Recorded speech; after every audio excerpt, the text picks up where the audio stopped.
All right, folks, welcome to another President Trump press briefing from the White House. We have footage from inside the press briefing room in the White House. We're going to be switching over in just a few moments as we get everything ready to go. So if you guys can please share the live stream on social media and click the thumbs up button, that helps us out immensely. If you're just walking in, don't forget, click the thumbs up button and share the live stream. That's all we ask for here at Golden State Times. We're going to be switching over to the White House and turning on the hot mic in just a few moments. So before we do that, take this time to please help us out by sharing the live stream. Now, we're going to be giving shout outs to everyone that is sharing the live stream on Twitter as a thank you for your support. But if you do share it on Twitter, also don't forget to follow us at Gold State Times on Twitter. Again, it's at Gold, not Golden, Gold, G-O-L-D, State Times on Twitter. Make sure you follow us, and we'll give you a quick shout out as a thank you for joining the family here at Golden State Times. Also, if you are an aspiring journalist or photographer or anything like that, and you want a place to showcase what you can do and have patriots be able to watch it or read it or view it, if you are a videographer or anything like that, it has to do with news. It has to do with news, folks. So if you're an aspiring journalist, if you're an aspiring photojournalist, video journalist, or you just want to write an opinion piece about something, then make sure you add yourself. You ask to be added onto our Citizen Reporter group on Facebook. So go to Facebook, look up in the search, Citizen Reporter on Facebook, and ask to join the group. That is a group managed by us here at Golden State Times, and I'll personally go and add you to the group if you want to be part of it.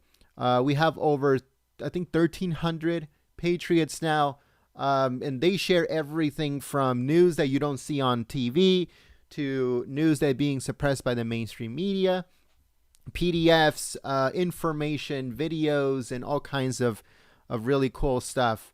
So if you want to be part of that group, look it up, Citizen Reporter on Facebook. Make sure you add yourself on there, and I will accept you personally and welcome you. So thank you so much, folks. Once again, we'll be switching over to the White House in just a few moments.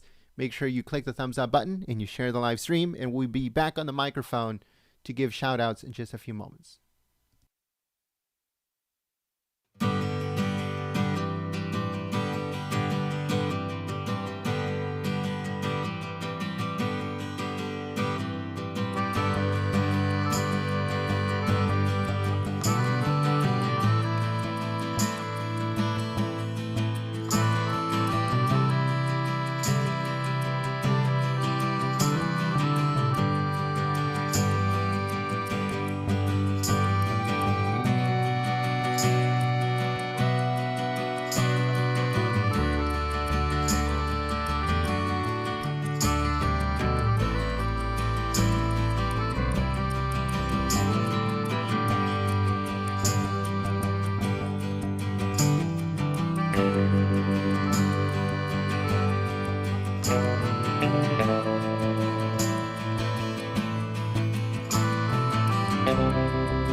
All right, folks. So we want to give a big thank you to everyone that is sharing the live stream on social media. We're going to check Twitter real quick. We'll be switching over to the press briefing room in just a few moments. We're just making sure that everything is running good. It's always internet problems, folks. That's the only issue that we find ourselves in most of the time, is that when it comes to live streaming, it's all about bandwidth. It's all about internet out in the field, and it's just sometimes it's very difficult. That happens a lot with President Trump rallies, where the internet is not reliable, and and it causes a lot of issues. So it's always internet based when it comes to issues. So we're making sure that everything is running perfectly, everything is running smoothly, and then we'll switch over to the footage of inside the press briefing room. We'll turn on the hot mic and all that good stuff. So we're going to be starting off with Cannabis Cuisine. Thank you so much for your support in sharing the live stream. Also, The Mirror, thank you so much for sharing the live stream. And Jay Ligursky, thank you so much for sharing the stream on social media. Also, don't forget, folks, that if you do have a Twitter, follow us at Gold State Times. Again, it's at Gold, not Golden, at Gold State Times on Twitter. Let's see. Thank you so much to Logically Me. Thank you so much for sharing the live stream. David Lee Judson, thank you so much for sharing the stream. We also have Donna Purdue. Thank you so much for sharing the live stream. And we also have Steven. Thank you so much, Steven. This is in German. Runkenstein, but your actual name is in German. I can't really read that. I apologize for that. We also have Tina Angelo. Thank you so much for sharing the live stream. Barb Sheldon. Thank you so much for sharing the stream. Jeff. Thank you so much, Jeff, for sharing the live stream. Catherine Denise Judson. Thank you so much once again for sharing the live stream. G Manchester. Thank you so much for sharing the stream. And we also have D Bird. Thank you so much for sharing the stream. Edward Carpenter. Thank you so much for sharing the live stream. Michelle Weaver. And we also have Deborah Williams. All right, folks. So it looks like they're giving us the thumbs up. We're going to be switching over to the White House here real quick. And I'll continue to give more shout outs as we await. But here we go. All right. So that's live footage from inside the press briefing room at the White House. So it's not at the Rose Garden today. It looks like it's going to be inside the press briefing room. President Trump gave an update that it starts at 2:30 p.m. Pacific, which is 2:15 p.m.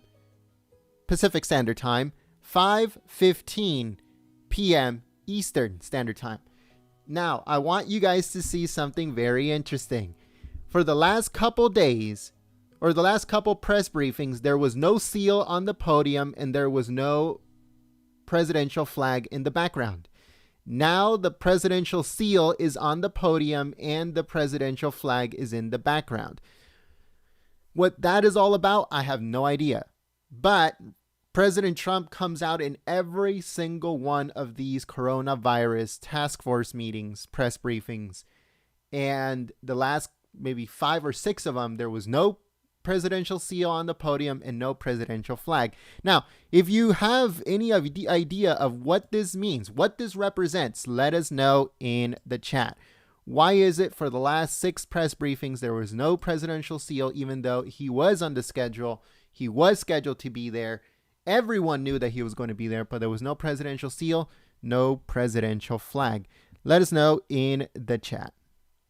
I'll be back in the microphone in a few moments to give more shout outs to everyone that is sharing the live stream on Twitter and Facebook.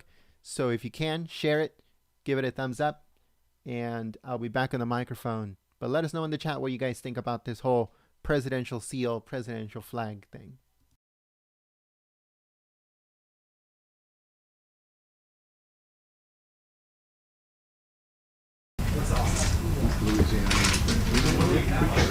Hot mic is on, folks. Hot mic is on. Hot mic is on, so make sure you guys listen into what's going on. It's done.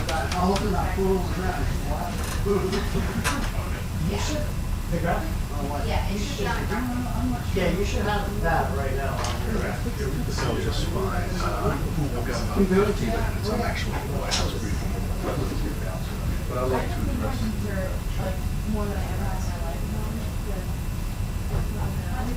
I'll figure it out every hour. I want to get here before I put them in, because that's gonna cause a domino effect of other people have got who have to go. Yeah. As an input, Hey, so they have some graphics.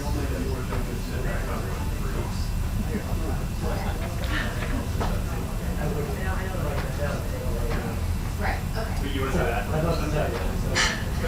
Yeah. Give you a chance. Don't be quick.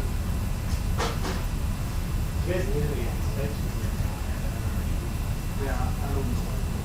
The wipes? Yeah, what do you have? Oh.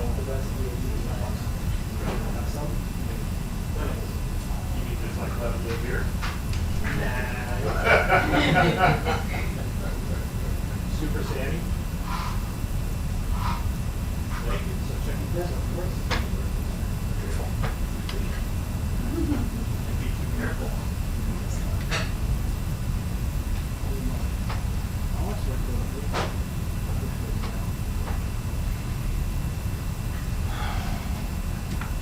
We got places that work your way. Oh yeah? Place on 8th Street or off 8th Street. Tell me about it. Real estate today. You trying to move in? Wait, you guys move in together? No, not yet. Do not shoot like that. Why not? I've not been with her for more than a year yet. And I've never done that. It's fair. I haven't been in a relationship more than roughly a year and a half. It's fair. But I'm pushing limits of that. Feel that? I did find a cow around right by Harris Teeter between Morgan and 16th Street. It was like $1,500 condo per lease. You trying to get your own place? Parking. Good move. 1 bedroom. I'm a huge advocate of Capitol Hill. Just don't go to train. Go back to Trinidad. Don't go to train. What is King over there? Yeah. Oh yeah. That's what I thought. Yeah. Unless you're like buying a house and plan to sit on it. If you're like, I read an article the other day. Years ago, people started buying houses in there, trying to gentrify it. The residents purposely, literally fought back. They're like, great, we'll just to push back so that people won't want to live here. It's a complicated It's place. crazy. Yeah, it's Baltimore gave you real estate tenant. Caitlin Emmett said that she's like, I knew a guy who had a landlord and he just fire a shot. He put blanks in and fired a few at night. Just to keep things Just to low. keep prices low. People were reported and we no bullets. We no evidence of anything, so just nothing.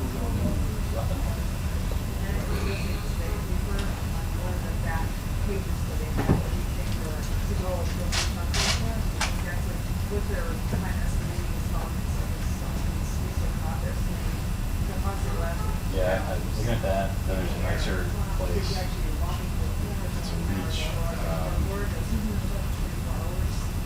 $1,700 for this beautiful new right downtown, like my Smiley Toll place. You got a trust. Nice garage. Suspicious. Well, no, everything's cheaper because of the buyers. That's a great thing. Actually, they are cutting down prices because they can't get tours and they have tours. That's a great point.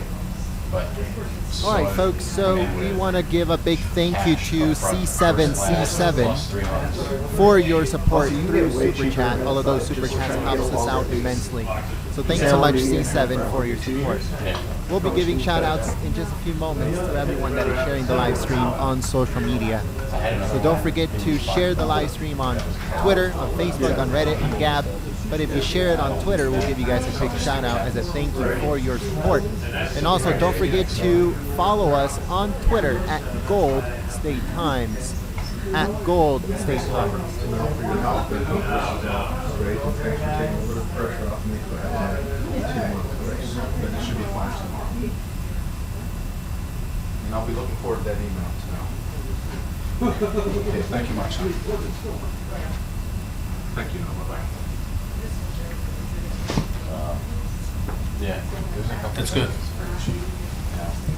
That's smart. I need to look at that. But I mean, I like no history, you know, it's just not gonna, you know, like, I mean, the house is gonna crash. What's What? that crap? And market, the price is gonna go down. It's gonna suffer more in this market. This way? People are not, you know, shopping in places.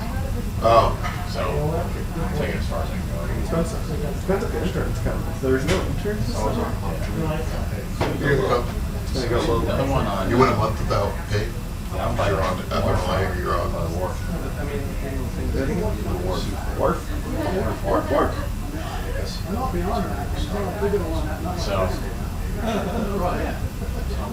can't really get into these places. This time of year, bring your backpack. I'd say that my downstairs neighbor's about to move out, but you probably don't want to go low next time. Yeah, we're on a 2-year-old. That's all I didn't think about that. We drop stuff Have a nice workshop set. and we yell at each other a lot. I wouldn't have thought about that. I could yell back then. What about like I would not. life insurance? But you're I like, think about it all the time. Like, I would delete Joby on the list. What's the rate, like what kind of setup is The one bedroom. It's exactly, you've been in my house. Yeah. Exactly the same as mine, just downstairs. What's the rate of that? They haven't put it up You yet. have a condo is fee, right? You own it, not if you- Oh, No, but they're the people who own it and are living in it downstairs are redoing the house that they're about to move into. you go for shopping for food. Whole Foods. How far is that? Whole Foods, Trader Joe's, Safeway, Aldi, all within like a 2-minute drive. Everything's a 2-minute drive. Virginia. The White House is now an 8-minute drive instead of a 45-minute drive. For you? Yes. All my records are currently 8. Just, I drive in from McLean, it takes me 12 minutes. Gotta love that, right? Yeah, I'm averaging around like 10 to 12. But so far my record is 8. I take the train. It's fun. Nice. I take the train over and over because You got 15 minutes. the train has been cleaned out. Yeah, totally. You know, Absolutely. I don't touch anything. I do not trust. Can't even get any peanut wow. Definitely don't trust an Uber. Hey, that's my spot. Everyone's driving on the Prius. You know. Hey, Jade, so we doing the hip. Right about You want me to stand up? Is it about that time? I got something to say. 770 dead. Wow. Don't change a football game on this guy. You tell me when to move. I know you'd be a. Ed was gonna shoot a guy in the plane once. That was ugly.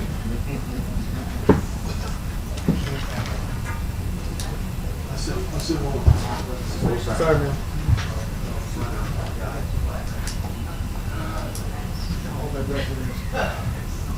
So now, some researchers at MIT says droplet counting from 2017. I'm starting face.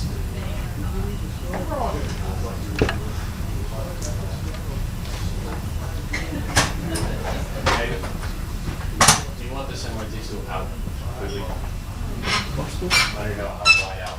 This guy will really just stay As far as possible. Got it. Only because it closed. Yeah. Do you want a taller stool? Do you want a taller stool? There's a tall black one. Yeah, I'll take that.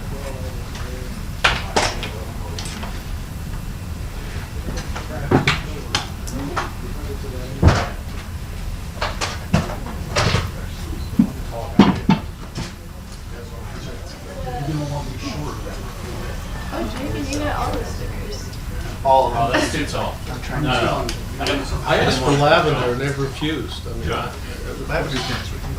but I told them I was getting What her. are you using I think they're looking at it. the white ones? You're They using started two? with the white. That was like 2 weeks ago.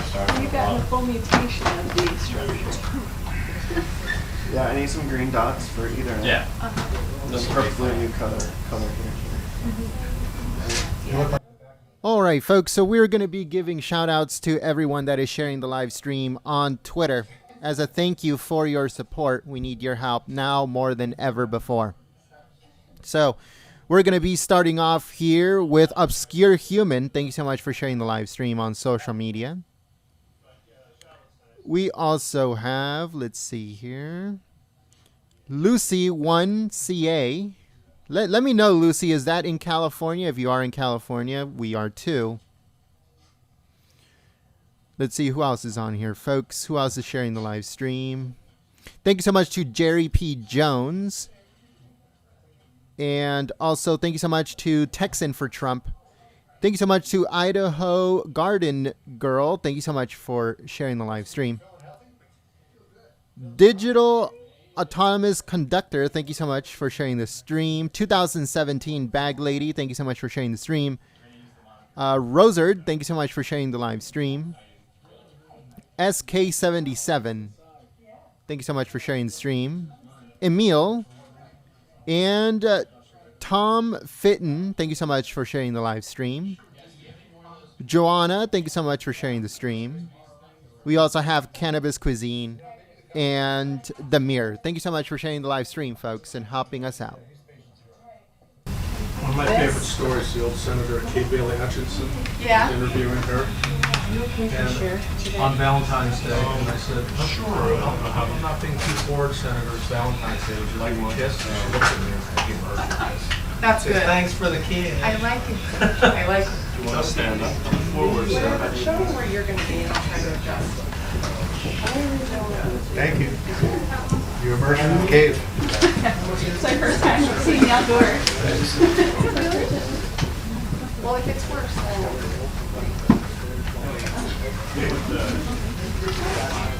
Well, Steve, I think everything for the next 30 days is going to be on a slow burn. Make sure you keep stirring it.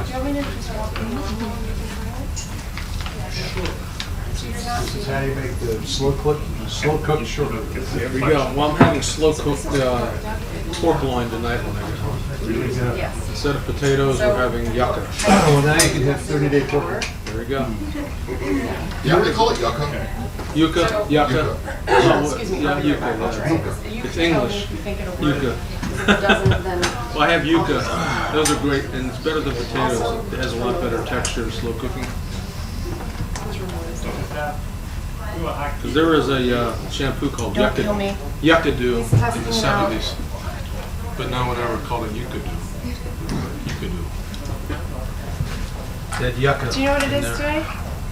The Oh, day I how are didn't you? set up the remote. Good, what's going on? Have one up there.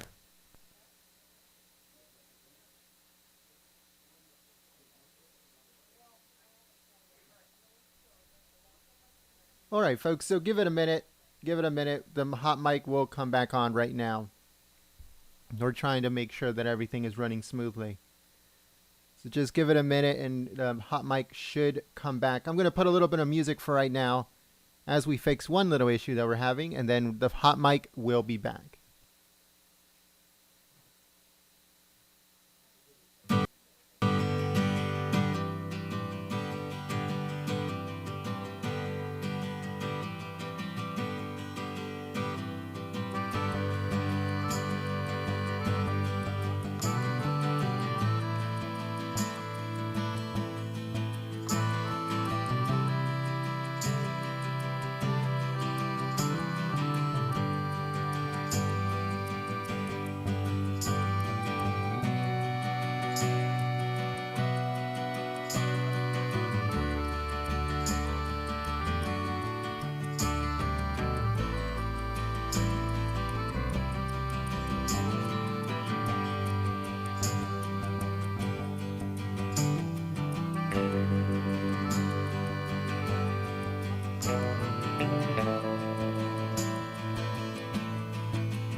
I've done it on the monitors, and it's I'm fine, yeah. Okay, whatever, I can pull it, I can come up. But I don't know. You good? I'll ask somebody else.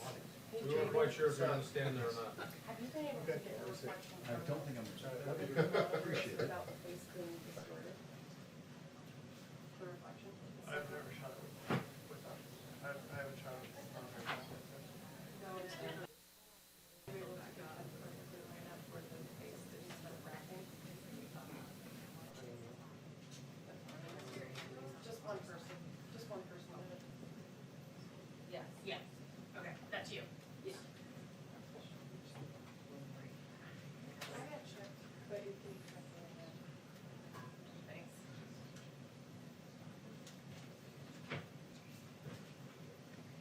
How's it going? Yeah, actually, I'm gonna get. This is enough social distance for you. Yeah, I don't know. I can move on a little bit. No, are you okay? I'm facing forward. I'm okay, I'm gonna grab a sweater though.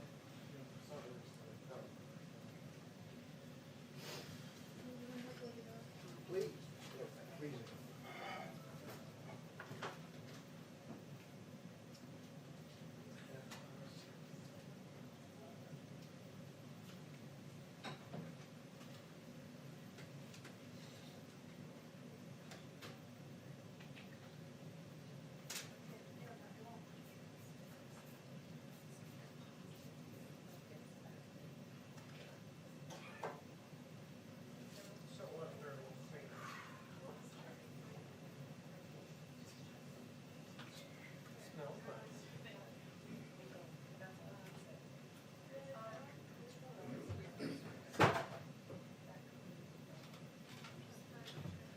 As much you leave.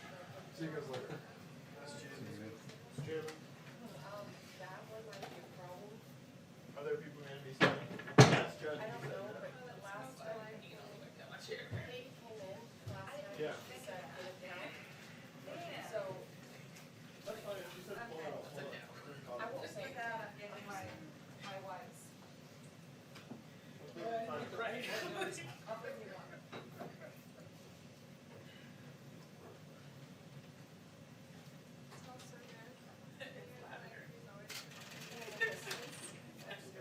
I got really lucky, I like 15 right before this all happened, like just because most got cut.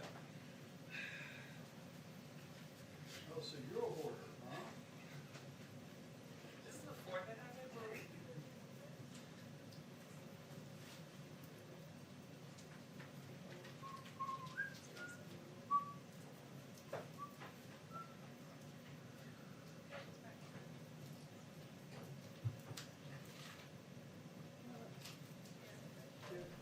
All right, folks. So thank you so much once again to everyone that is sharing the live stream on social media. And we're going to go. I'm sorry. We are going to be giving shout outs to everyone that is sharing the live stream. Too many things happening at the exact same time, folks. Sometimes it's just crazy, but we try our best. So here we go. Journey 072 for Infinity. Thank you so much for sharing the live stream. We also have Tony Skurlock. Thank you so much for sharing the stream. We have Big Who. Thank you so much for sharing the live stream. Norio Gomez Jr. Thank you so much for sharing the stream. Beth K. Matthews. Thank you so much for sharing the stream. Also, Nancy. Thank you so much for sharing the live stream, Nancy. Free General Flynn. Thank you so much for sharing the live stream. The White Rabbit. Thank you so much for sharing the stream. Also, Kath by Choice. Thank you so much for sharing the live stream. We have John David Carter. Thank you so much for sharing the stream. And Idaho Garden Girl. We also have Johanna. And Six Semper Tyrannus. Thank you so much for sharing the stream. We also have, let's see, Justice for America and Lori. Thank you so much for sharing the live stream. We also have Greg Wilson. Greg Wilson, thank you so much for sharing the stream. And Robbie. We also have Yarn Lover 67 and CAG 2020. We also have Woo Flu, Socialist Power Grab is not Kafifi. It's like a really long name. Thank you so much for sharing the live stream. Deb926, thank you so much for sharing the live stream. And we also have Mama Jen. Thank you so much for sharing the live stream, Jen. And I think that's it for now. All right, folks, I'll be back in a few minutes to give more shout outs to everyone that is sharing the live stream. And if I still haven't given you a shout out, I apologize, but I'm trying to get to everyone that is sharing the live stream with the time that we have before President Trump comes out. So stay tuned for that, and we'll be back on the microphone in just a few moments.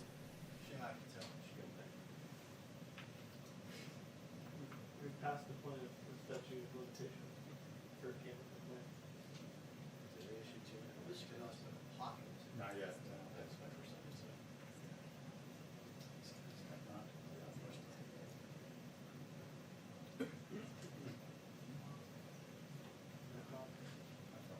The coffee. Those cans control those cans.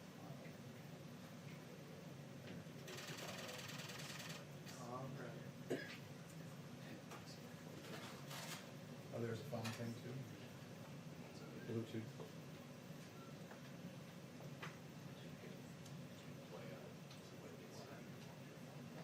Oh, you can't.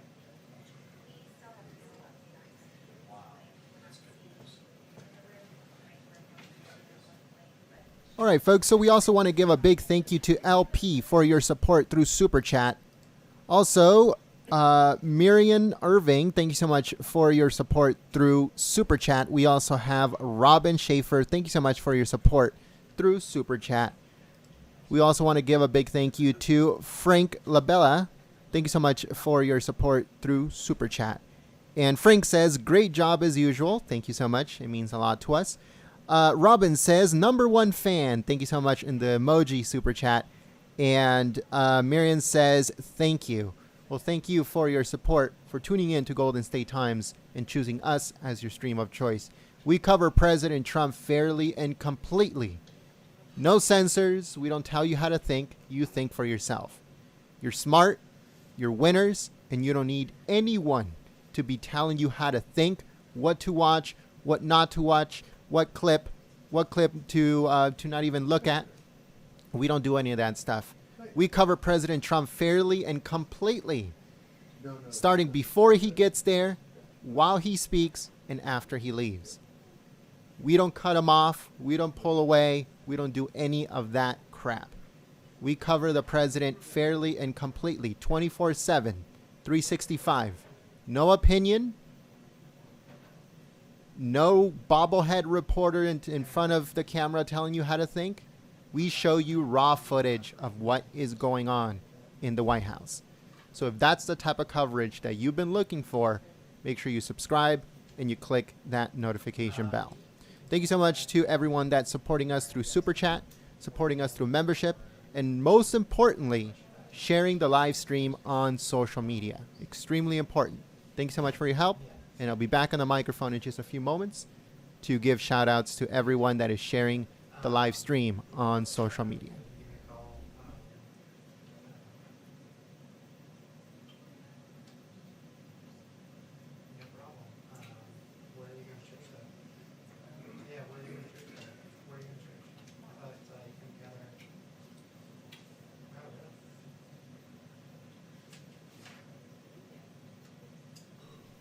I want to give a big shout out to Cannabis Cuisine for your support through Super Chat.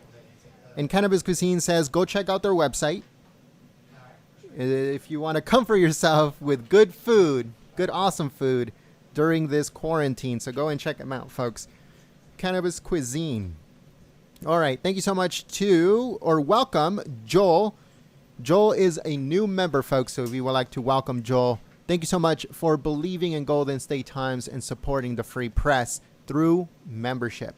We do these live streams because of our members. Our members are our sponsors. We don't get sponsored by big companies or VPNs or any of that stuff. We don't get sponsored by anybody. Nobody, we don't need any of those type of sponsors, but we do get sponsors by our viewers.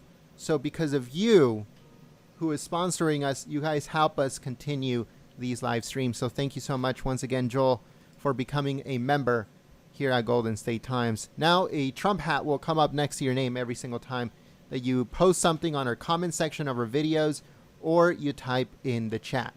So everyone that has a Trump hat next to their name, it means that they are a sponsor of the channel to keep it alive and keep it going. Thank you so much to Maureen Garcia. Thank you so much for your support through Super Chat. Also, we got Rivka Raider. I hope I said that right. Rivka Raider. Thank you so much for your emoji Super Chat. And it's the celebrating one. It's pretty cool. Thank you so much for your help.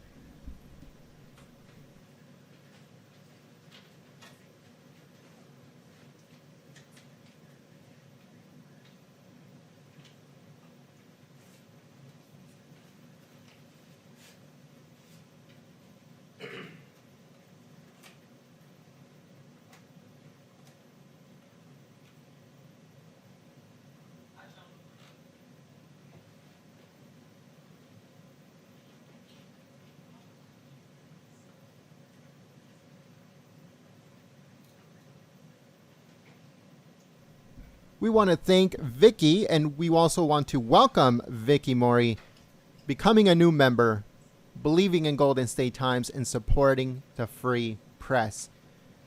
You, everyone that becomes a member, are helping us continue our live streams. So thank you so much for believing in us and becoming a member. If you guys are interested in membership, all you have to do is just click the bottom.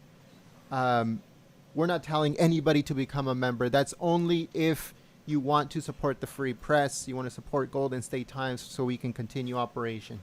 If you can support us through Super Chat or through membership, that's fine. That's 100% okay. Take care of yourself first, folks. Take care of yourselves first. Take care of your family first. You guys come first. If you cannot support us through Super Chat or through membership, that's fine. That's 100% okay. Help us by getting the word out about Golden State Times covering these live streams. That is what we really care about, because a lot of patriots, they don't know that we're live. They don't know that we cover this. So we're trying to reach out to as many patriots as we possibly can. But to everyone that is supporting us through Super Chat, to everyone that is supporting us through membership, thank you, because you guys help us stay on the air. It's as simple as that. You guys help us stay on the air, and you guys help us continue operation. And with the help of everybody, everybody involved, from everyone sharing to everyone supporting us through Super Chat and membership, and us here at Golden State Times keeping you guys informed, we can all do this together. The mainstream media is out of control, and there needs to be a change, and there needs to be an alternative thing where patriots can go and check out their news. So thank you so much. Also we got Joanna. Thank you so much for your support through Super Chat. And also we would like to welcome the Smart Wealth Show. Thank you so much for believing in Golden State Times and supporting the free press. All right, folks. So they should be coming out very, very soon. This was supposed to start like 10 minutes ago. There is no updates from the White House. So we are just speculating that it should start at 2:30 p.m. Pacific, 5:30 p.m. Eastern. But we are ready to go. This is live. We are ready to go. When President Trump comes out, it's on. Oh, here we go. New update, 2-minute warning, folks. 2-minute warning. Here we go. Make sure you go and grab your coffees, your teas, your popcorn, everything, because this one is going to be good. I can feel it. Here we go, folks.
this rotation before.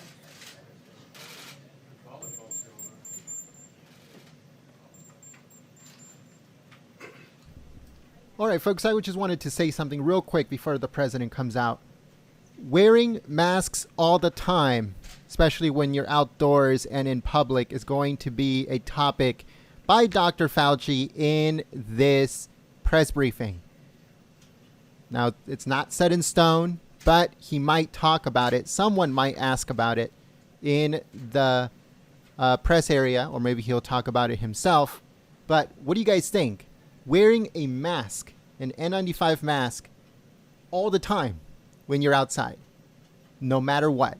If you're sick, you're not sick, it does not matter. It's going to be mandatory to wear a mask when you go outside in public. What do you guys think about that? Dr. Fauci is going to talk about it.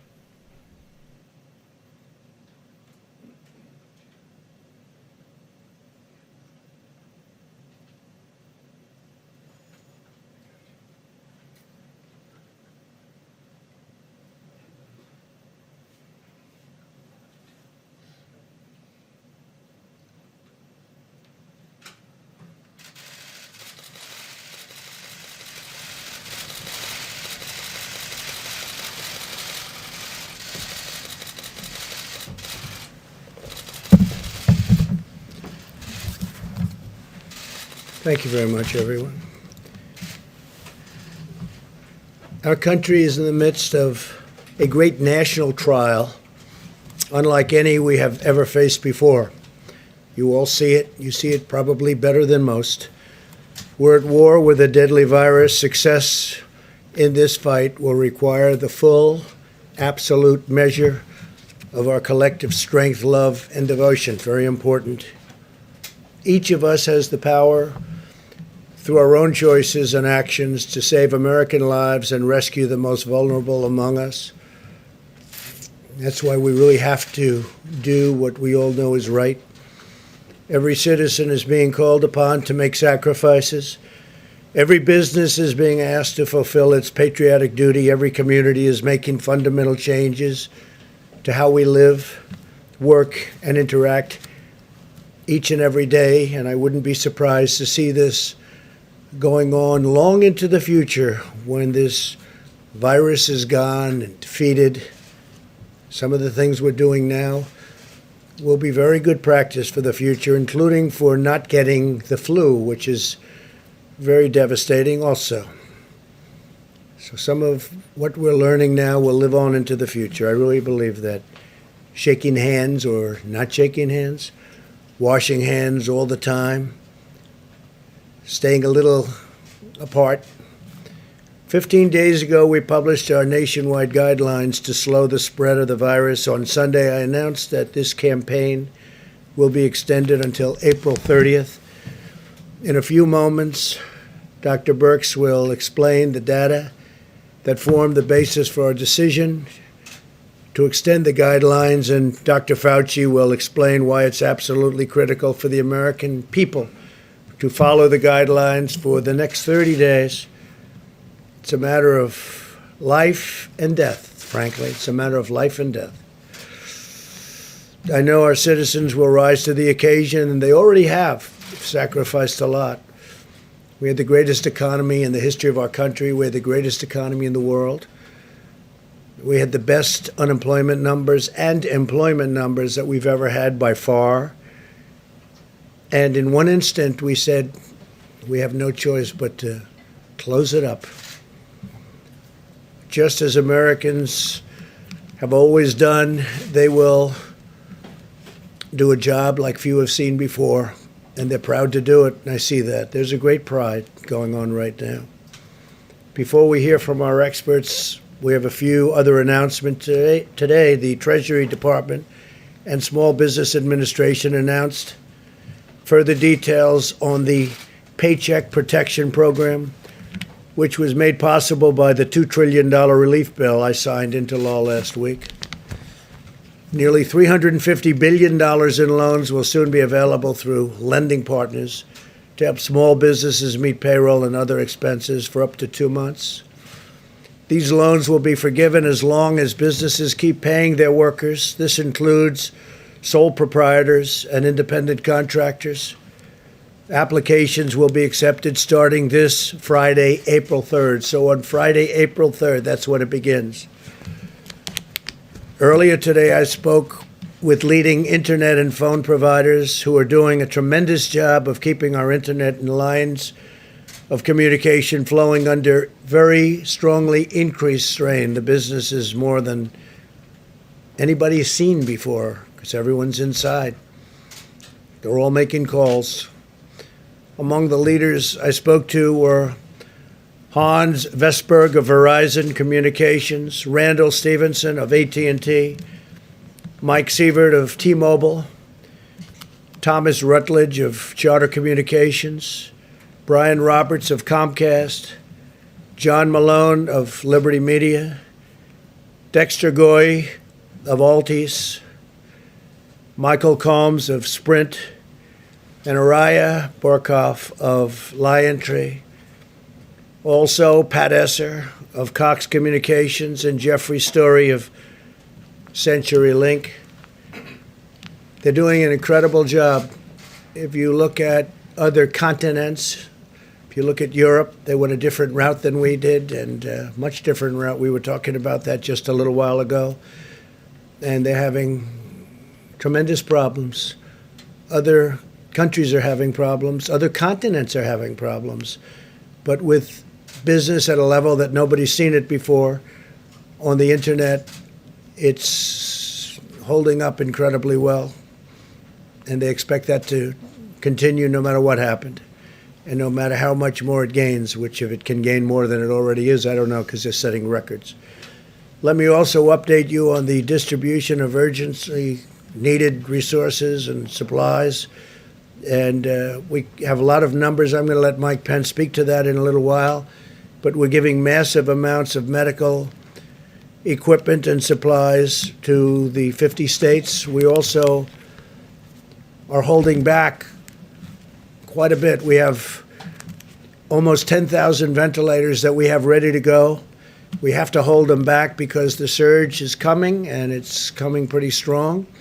And we want to be able to immediately move it into place without going and taking it. So we're ready to go, and we've also distributed.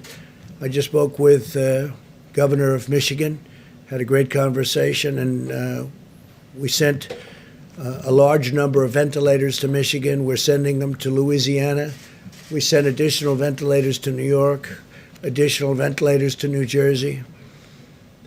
And I will say in New York, FEMA is supplying 250 ambulances and 500 EMTs to help respond to the increasing caseload. That's a lot of ambulances. In California, the Army Corps of Engineers is developing 8 facilities to expand hospital capacity up to 50,000 beds, 50,000. And had a great conversation last night with Gavin Newsom. He's doing a really good job. We're in constant communications. The USNS Mercy hospital ship is now operational. It's in Los Angeles and receiving patients. And in New York, as you know, the Comfort, everybody watched that. It's in place and will be in a very short while receiving large numbers of patients, over 1,000 rooms and 12 operating rooms. FEMA has also provided 100 travel trailers to assist with housing needs, and we're ordering hundreds more. In Michigan, FEMA will soon deliver, in addition to the ventilators, 250-bed field hospital, and Army Corps of Engineers is evaluating locations to build alternate care facilities. So we're doing a field hospital in Michigan of 250 beds, and we may be doubling it up soon, depending on the need. They're doing a good job with beds in Michigan, but they may need more than the 250. So FEMA and the Army Corps of Engineers are prepared to go there quickly and get it done. In Louisiana, we're delivering 2 field hospitals to provide 500 new hospital beds. I've been talking with the governor, John Bell Edwards, and the Army Corps of Engineers has been really doing incredible work, establishing 3,000-bed alternate care site at the New Orleans Convention Center, which will be operational, believe it or not, this week. So we're doing a 3,000 bed alternate care site, and we're also doing a 500 bed new hospital. And that's in Louisiana, which really got hit. It started off very late, and it was looking good, and then all of a sudden it just reared up, came from nowhere. In addition to the supplies we're delivering, we're also giving hospitals the flexibility to use new facilities, including surgical care centers, to care for hospital patients who are not infected. For example, I know that many expectant mothers are understandably concerned about exposing their newborn babies to the virus, and they should be.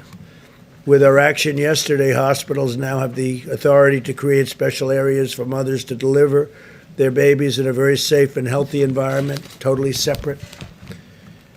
Over the past 2 months, the U.S. State Department has organized one of the largest and most complex international evacuation operations in American history.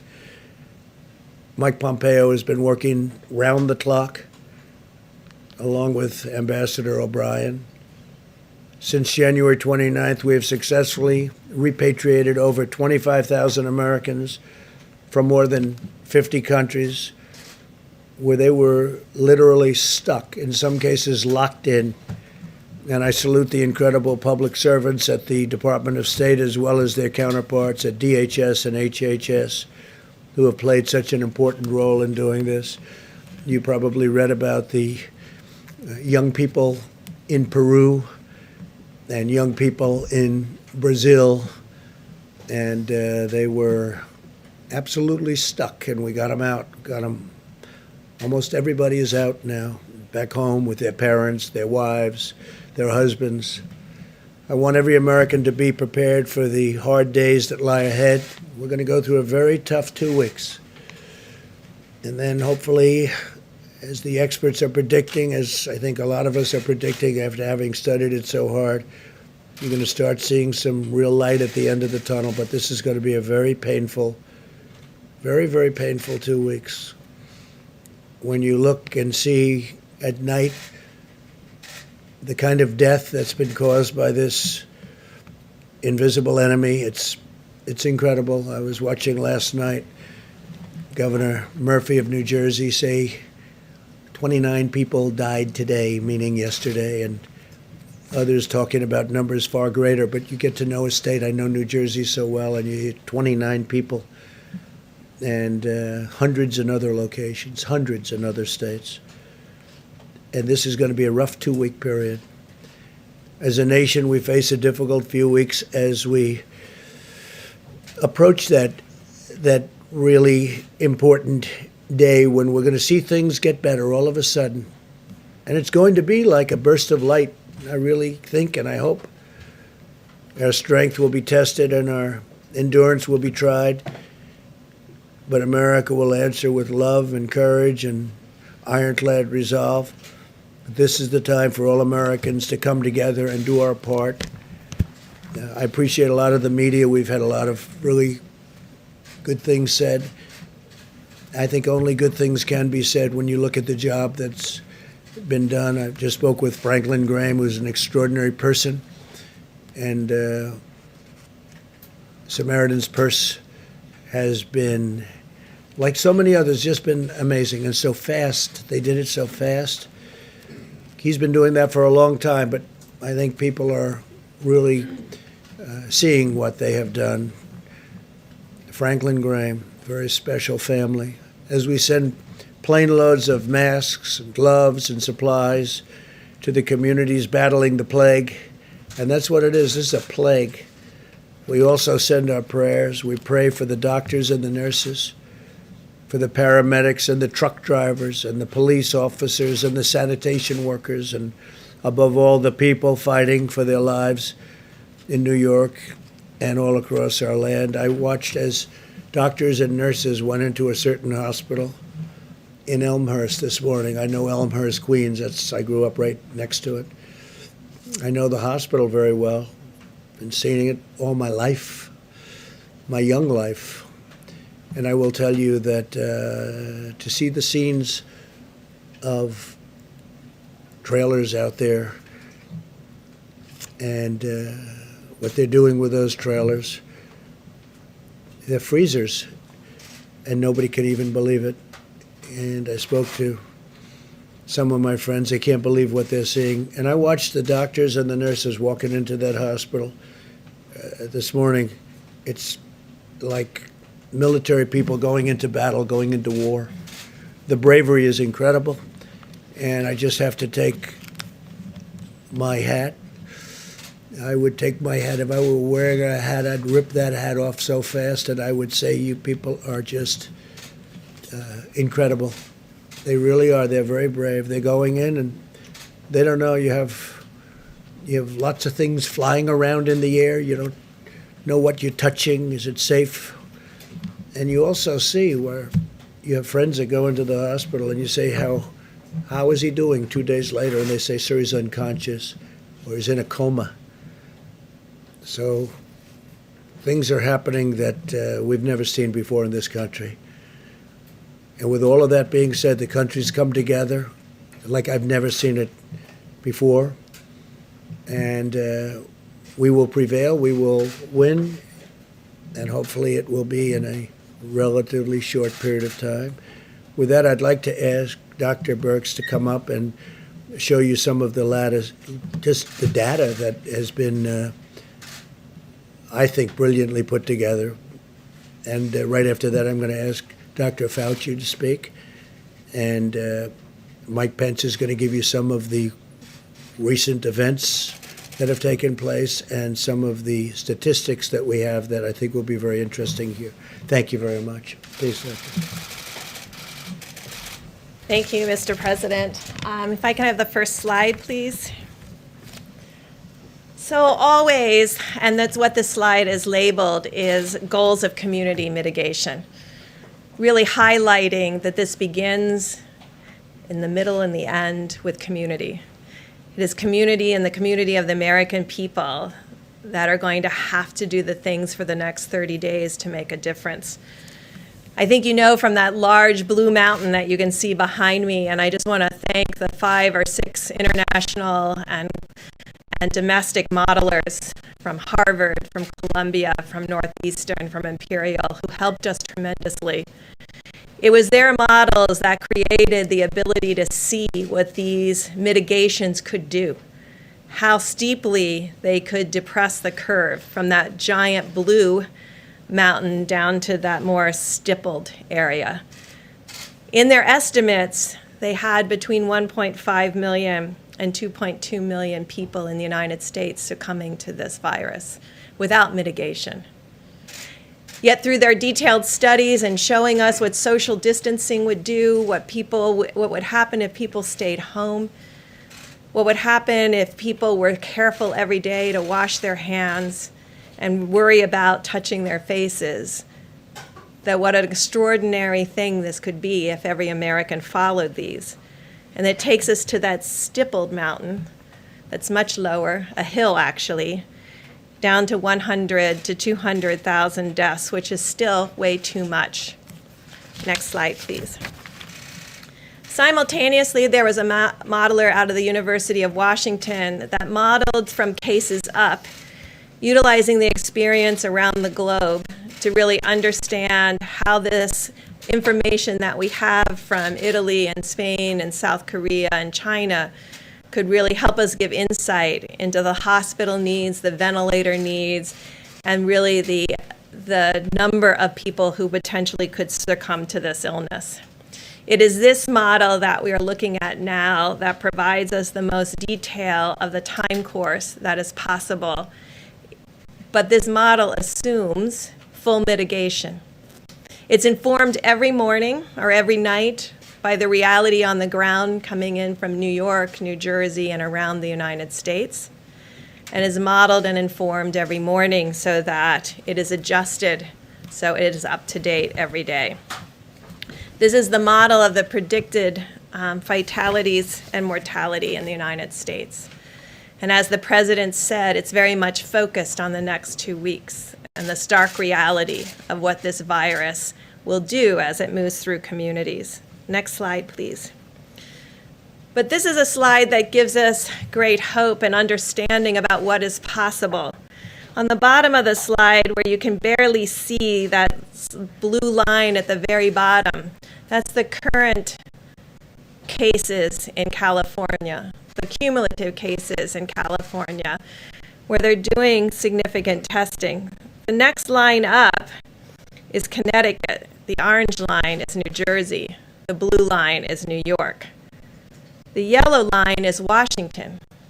We all remember Washington State. It was just a month ago when they started to have the issues in Washington State, but they brought together their communities and their health providers, and they put in strong mitigation methods and testing.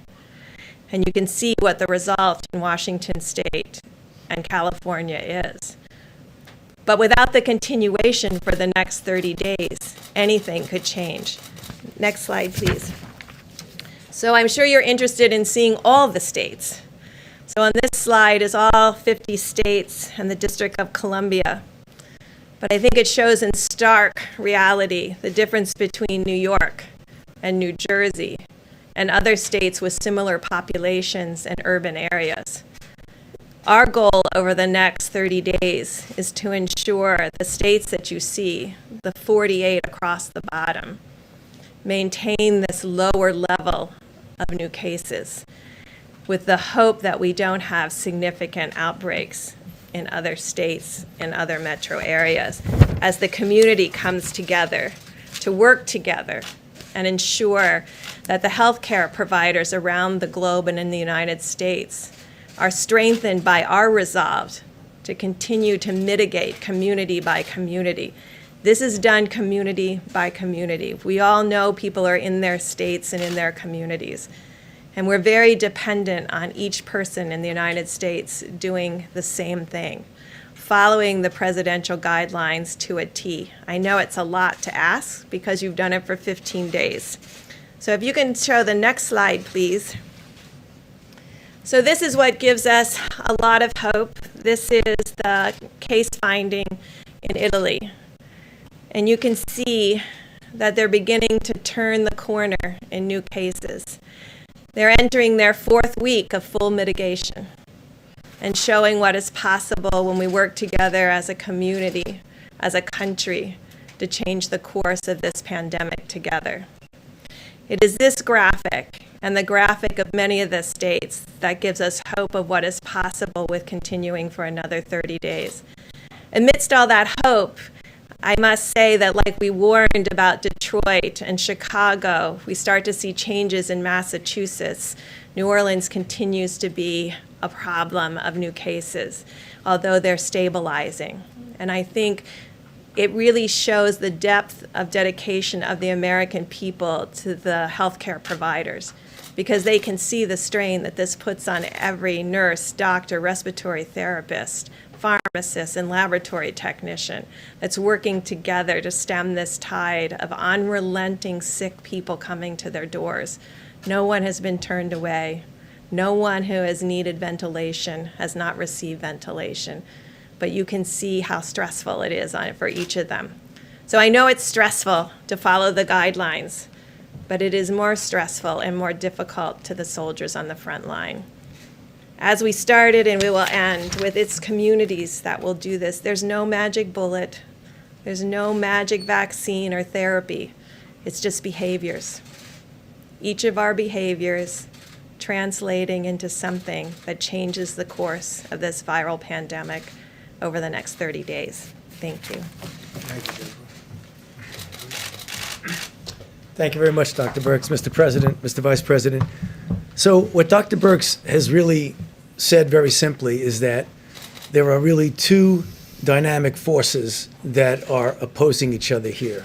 As I've mentioned several times in our briefings, the virus, if left to its own devices, will do that dark curve that Dr. Birx showed you. The other dynamic force is what we are doing, what we're trying to do, and what we will do in the form of mitigation. Now, these are very revealing bits of data because you saw what happened in Italy. where you make the turn around the curve and you go. That doesn't happen all at once. It's a stepwise fashion. And if I explain the steps, which I will, you'll see why we are really convinced that mitigation is going to be doing the trick for us. Because what you have is you have an increase in new cases at a certain rate. When the increase in new cases begin to level off, the secondary effect is less hospitalizations, the next effect is less intensive care, and the next effect is less deaths. The deaths and the intensive care and the hospitalization always lag behind that early indication that there are less new cases per day, the way we saw in Italy, and the way we're likely seeing, I don't want to jump the gun on it, we're seeing little inklings of this right now in New York. So what we're going to see, and that's we got to brace ourselves, in the next several days to a week or so, we're going to continue to see things go up. We cannot be discouraged by that because the mitigation is actually working and will work. The slide that Dr. Burke showed, where you saw New York and New Jersey, and then the cluster of other areas, our goal, which I believe we can accomplish, is to get the hotspot places, the New Yorks, the New Jersey, and help them to get around that curve. But as importantly, to prevent those clusters of areas that have not yet gone to that spike, to prevent them from getting that spike. And the answer to that is mitigation. Now, the 15 days that we had of mitigation clearly have had an effect, although it's tough to quantitate it because of those two opposing forces. But the reason why we feel so strongly about the necessity of the additional 30 days is that now is the time, whenever you're having an effect, not to take your foot off the accelerator and on the brake, but to just press it down on the accelerator. And that's what I hope and I know that we can do over the next 30 days. And as I said the other day and on one of the interviews, we are a very strong and resilient nation. If you look at our history, we've been through some terrible ordeals. This is tough. People are suffering. People are dying. It's inconvenient from a societal standpoint, from an economic standpoint, to go through this. But this is going to be the answer to our problems. So let's all pull together and make sure, as we look forward to the next 30 days, we do it with all the intensity and force that we can. Thank you.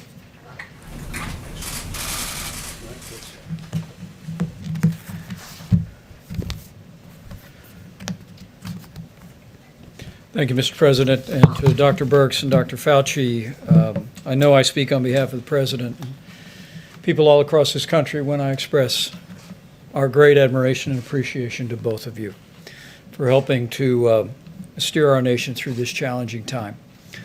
The American people have now seen what the President saw when he made the decision at the end of 15 days to slow the spread, to ask the American people to give us 30 more days, to continue to put into practice the President's coronavirus guidelines for America. And as you just heard from the experts, we have reason to believe that it's working. As Dr. Fauci just said, there are difficult days ahead. Our hearts and our prayers go out to the families that have lost loved ones, and those, as the President just reflected, who we know are struggling at this hour in hospitals across the nation. But to each and every one of us, do not be discouraged, because what you can do to protect your health, the health of your family, what you can do to ensure that our healthcare providers have the resources and our hospitals have the capacity to meet this moment is put into practice the President's coronavirus guidelines for America. It really is what every American can do. 30 days to slow the spread, 30 days to make a difference in the lives of the American people, American families, and the life of our nation. Allow me to give you a few brief updates before the President takes questions. First and foremost, we continue to work very closely with governors around the nation. The President and I spoke to all the governors, all the states and territories yesterday, And since we were last together, the President and I have spoken directly to several governors around the country, including Illinois, Louisiana, Michigan, New York, and other states. At the present moment, the President has declared 29 major disaster declarations and authorized 10 different states to use full federal funding, so-called Title 32 funding, to pay for their National Guard.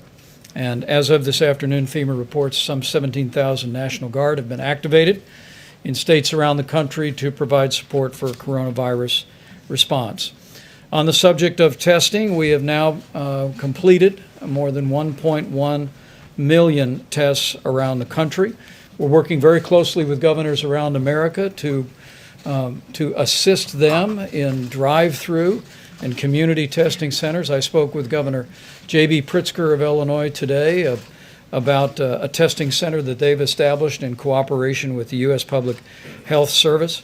We remind every governor and every laboratory and hospital in the country it's imperative that you continue to report daily to the CDC the results of those tests to give us the visibility on the data to best inform resource decisions. Also, we reiterated today to governors in person and also through correspondence to every governor the importance of using their National Guard, if need be, to move medical supplies. FEMA is very busy, as you'll hear in a moment, delivering literally millions of supplies to states around the country. But we're urging every governor to make sure to work with their state emergency management team and maybe use the National Guard to move those supplies from warehouses to hospitals. At the present moment, as the President said, we've distributed more than 11.6 million N95 masks, more than 8,100 ventilators around the nation, millions of face shields, surgical masks, and gloves. We initiated an air bridge that the President announced yesterday. Flights have arrived in New York, one arrived in Illinois yesterday, and a flight will arrive in Ohio in the next 24 hours. FEMA is literally working and contracting around the world with now more than 51 flights that will be bringing vital medical supplies. On the subject of ventilators, FEMA is currently delivering 400 ventilators to Michigan, 300 to New Jersey, 150 to Louisiana, 50 ventilators to Connecticut, and in the last week and in the week ahead, more than 450 ventilators to Illinois. This is in addition to more than 4,400 ventilators that the President and FEMA directed to the state of New York. We just want people that are working on the front lines that the President just spoke about, Dr. Birx and Dr. Fauci spoke about. We want you to know help is on the way. And at the President's direction, we're going to leave no stone unturned anywhere in America or anywhere in the world to make sure that you have the resources and the equipment to do your job. So again, I want to just say thank you, America. Thank you for stepping up. Thank you for putting into practice the 15 days to slow the spread. And thank you for the response that tens of millions have already had for the 30 days to slow the spread. We encourage each one of you, as we have governors around the country, to spread the word about the guidelines. Listen to your state and local authorities in areas that are more greatly impacted. We continue to urge people in the areas of New York, New Jersey, and Connecticut to refrain from travel around the country, and people who've traveled from that area, check your temperature and self-quarantine for 14 days. You can see from that chart the unique challenges people in the greater New York City area are facing with the coronavirus, and we want to do all that we can to protect your health, focus resources on the community, and prevent unnecessary spread. Lastly, as the President highlighted yesterday, businesses around America are stepping up as never before. Tomorrow, I'll travel with Secretary Sonny Perdue to Gordonsville, Virginia, to the Walmart Distribution Center, just so the American people can see firsthand how the food supply is continuing to roll on 18 wheels and through air freight all over America. And we thank again the grocery store operators around America and everybody that's working out on the highways and byways every day to keep that food supply rolling and rolling strong.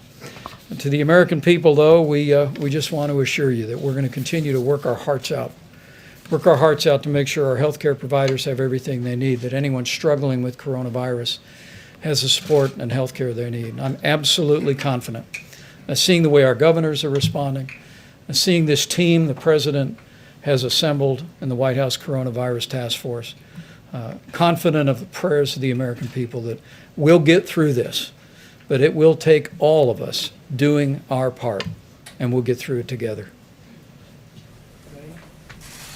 Just to be clear, what is the projected death toll should people be reasonably good at following these mitigation measures? Well, if they're reasonably good, I guess we could say that I'd like to have maybe Dr.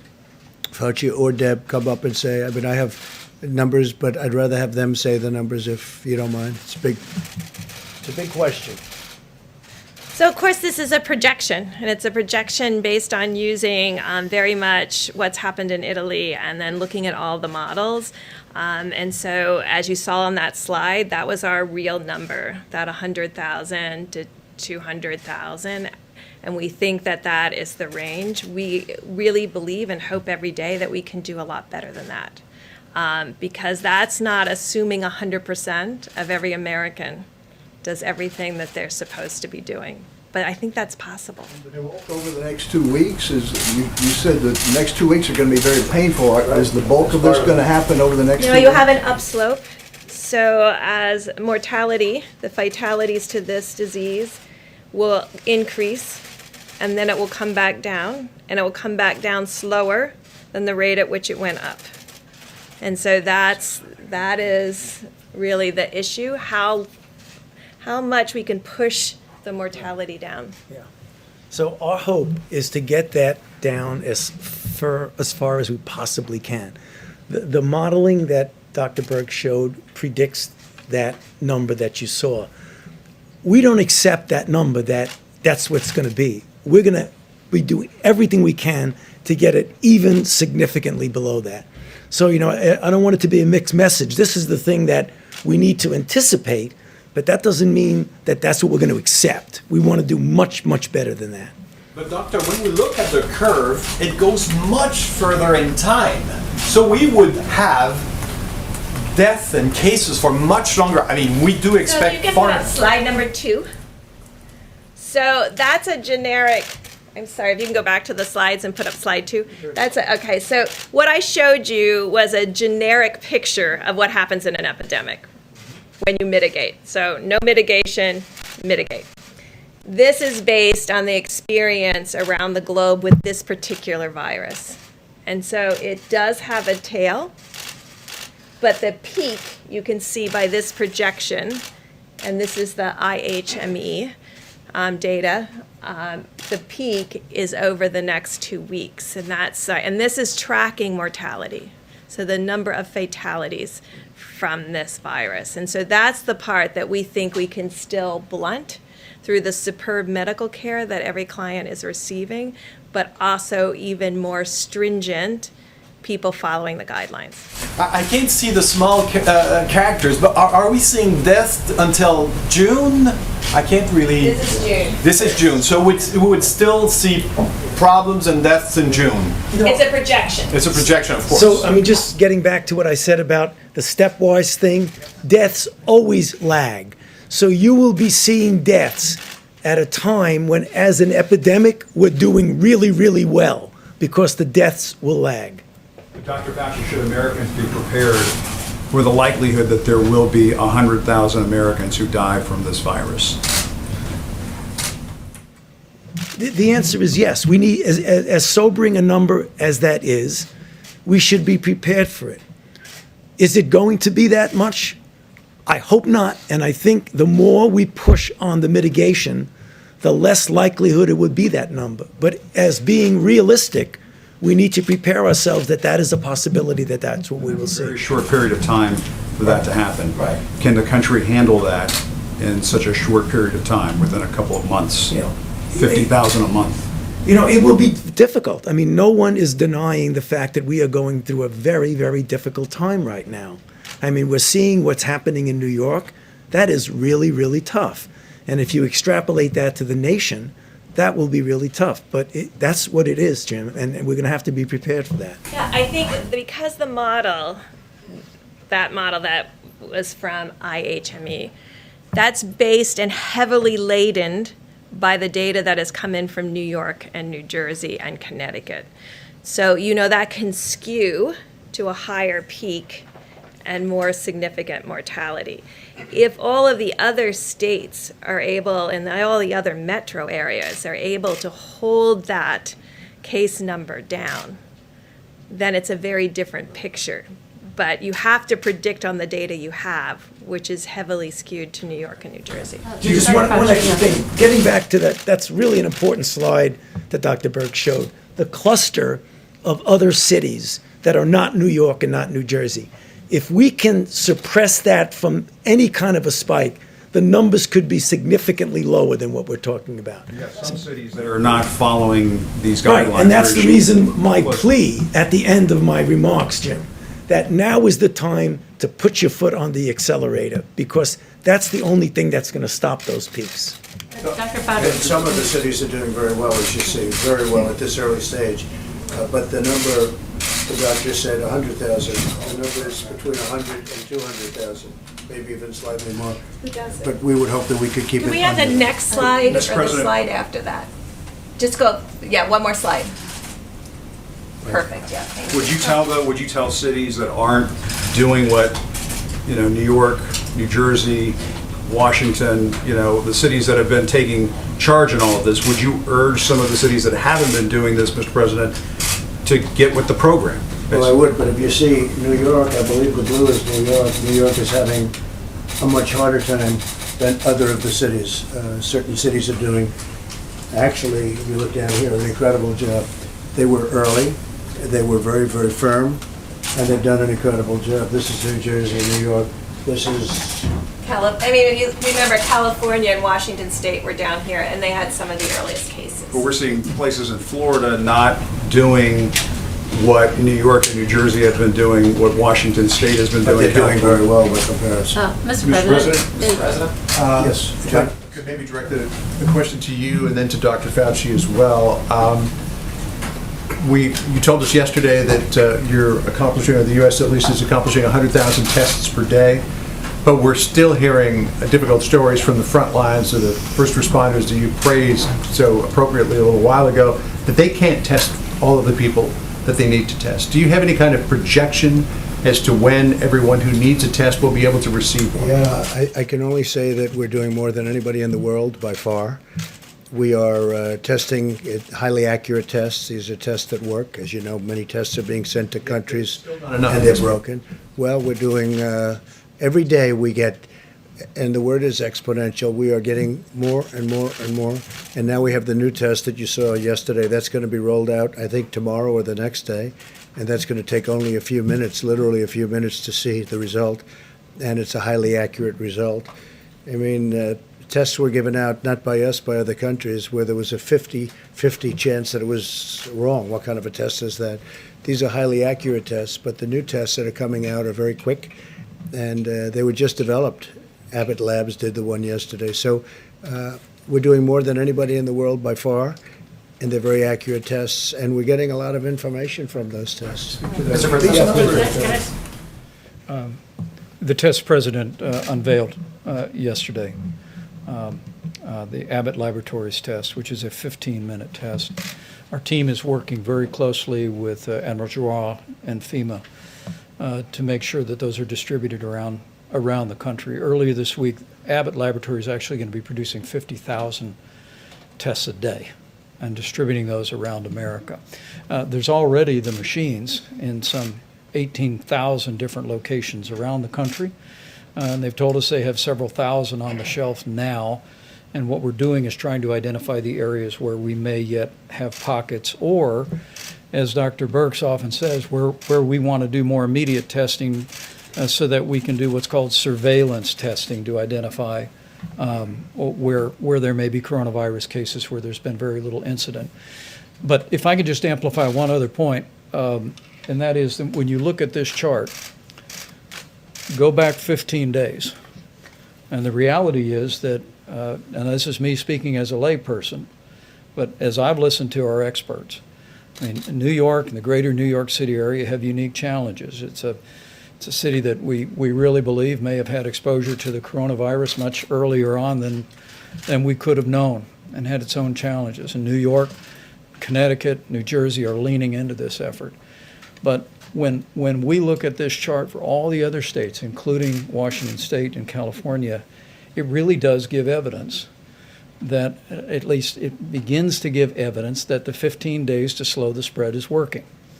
And that, in fact, the American people are putting these things into practice in states across the country, including in New York and New Jersey, even though they've faced a greater magnitude of cases for certain circumstances that are related to international travel in those communities. But I think the national shelter in place. I know. I think Something the across American the people. country. What I'd suggest to you, Jim, is the American people can look at these numbers in the other 48 states, and they can see that in the last 15 days, the president's coronavirus guidelines were working, and that's precisely why President Trump is asking every American to continue to put these guidelines into practice for 30 more days. Can I ask for a question for Dr. Birx and Dr. Fauci? If I could. So right now, we're at about 4,000 deaths here in the United States. You're suggesting a spike of more than 90,000 deaths over the next few weeks. Do you have a demographic breakdown of the areas that are most at risk and where most of those deaths may occur? Well, right now, and I think if you ask Chris Murray, he would say he's using the information coming out of New York and New Jersey and applying that to potentially other states having the same outcomes. I just want to say again, this yellow line, and this is all corrected per 100,000 residents. So this is normalized so we can compare apples to apples. This is still Washington State, this yellow. So they've been able to, for a long time of measuring cases, not have a spike. So it's possible, and we're watching very closely to make sure it doesn't have a spike. But that's what the people in Washington State are doing. This is what every community, Washington State early, about 2 weeks before New York or New Jersey. California, a week before New York or New Jersey. Really talked to their communities and decided to mitigate before they started seeing this number of cases. And now we know that that makes a big difference. Early, as Dr. Fauci said, if you wait till you see it, it's too late. And again, do you have a demographic breakdown, Dr. Birx, of where these deaths may occur? So there's a demographic breakdown that we've discussed before related to mortality. And it's, as we're seeing in New York, exactly what we saw in Italy. Very low mortality, not to say that young people under 30 or young people under 40 aren't getting ill. They are, but most of them are recovering. So the profile looks identical to Italy, with increasing mortality with age and pre-existing medical conditions. And so that is holding in the same way. But what we're hoping is that through the work of communities, and again, it comes down to communities. This is communities deciding that this is important to them to not have the experience of New York and New Jersey. And I think, we are worried about groups all around the globe. I mean, I don't know if you heard the report this morning, there's 8,000 ventilators in the UK. If you translate that to United States, that would be like the United States having less than 40,000 ventilators. We have 5 times that amount. So, I mean, these are the things that everybody is having to face. And I think the United States is in an excellent position from our medical care position, but we don't want to have to test that system. We want this to be a much smaller epidemic with much smaller mortality. Can I just follow up on the testing question real quick before we move on? So the testing numbers, I understand 1 million tests done was a big increase, but we were told there would be 27 million tests available by the end of the month. So can you outline where in the supply chain, where in the logistics chain are those other 26? Yeah, where are the other 26 million tests right now? I think this is just for purposes of clarifications. There's a difference between sending a test that can be administered to a test being done. Because a month ago or more, the president brought together the top commercial labs in America and said, we need you to partner with us to create a brand new system that would rapidly process tests. We're now at one point 1 million tests, and we believe it's a fair estimate that we're testing about 100,000 Americans a day. That'll continue to grow. It'll continue to accelerate. But I think the misunderstanding early on was there were many tests being distributed, many test kits being sent, but under the old system, as the President's described it, the antiquated system, those were being processed in state labs or at CDC or in private labs on a very slow, methodical system that could only produce maybe 30 to 50 tests a day. But this new partnership that we have with commercial laboratories allows the progress we're making. But the breakthrough with Abbott Laboratories now moves to point of care, which means you're going to have devices and tests that people will literally be able to take at their doctor's office, at a hospital, at a clinic, at a nursing home, and have the results in 15 minutes. So those 26 million tests we were talking about, were those tests under the old antiquated system? And Yes. now, so are we still even using those 27 million tests, or have we just completely moved on to the point The of answer care is tests? yes, now So through the new system. even today, which is, I have to say, coming out of laboratories and developed tests and worked on vaccines and then gone to the field to actually combat epidemics, it is disappointing to me right now that we have about 500,000 capacity of Abbott tests that are not being utilized. So they are out, they're in the States, they're not being run and not utilized. So now we have to figure out, how do we create awareness? Because sometimes when you put an early platform out, like our first platform out in the high speed was Roche. So you get that out, people get dependent on that, and then don't see that there's availability of other tests. So right now, there's over 500,000 tests sitting, capacity, that are not being utilized. So we're trying to figure out, how do we inform states about where these all are? How do we work through every laboratory association so they're aware? And how do we raise awareness so people know that there's point of care, there's Thermo Fisher, there's Abbott testing, and there's Roche. And if you add those together, that's millions of tests a And week. they're not being reported. And they're not, and so those are the, But they're not being reported. or they're not even being used. So that's what's really, so that's what we're working on. What's the reason they're being used?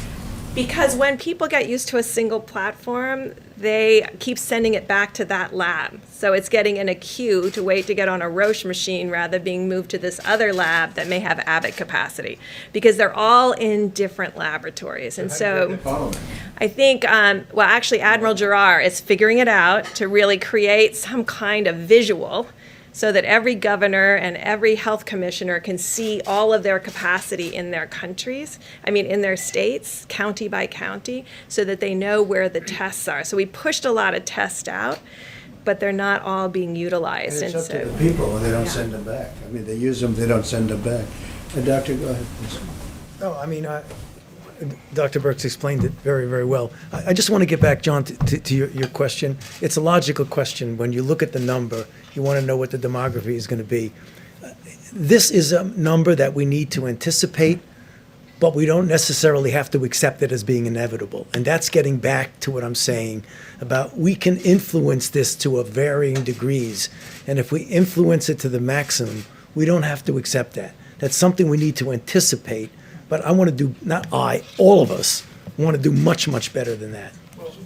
On that front, what do the models suggest is on the low end if you have full mitigation? Well, it says That was between full 100 and mitigation. 200,000. That was full mitigation. It says 100 to 200,000, anything, which is a lot of people, right? It's a lot of people.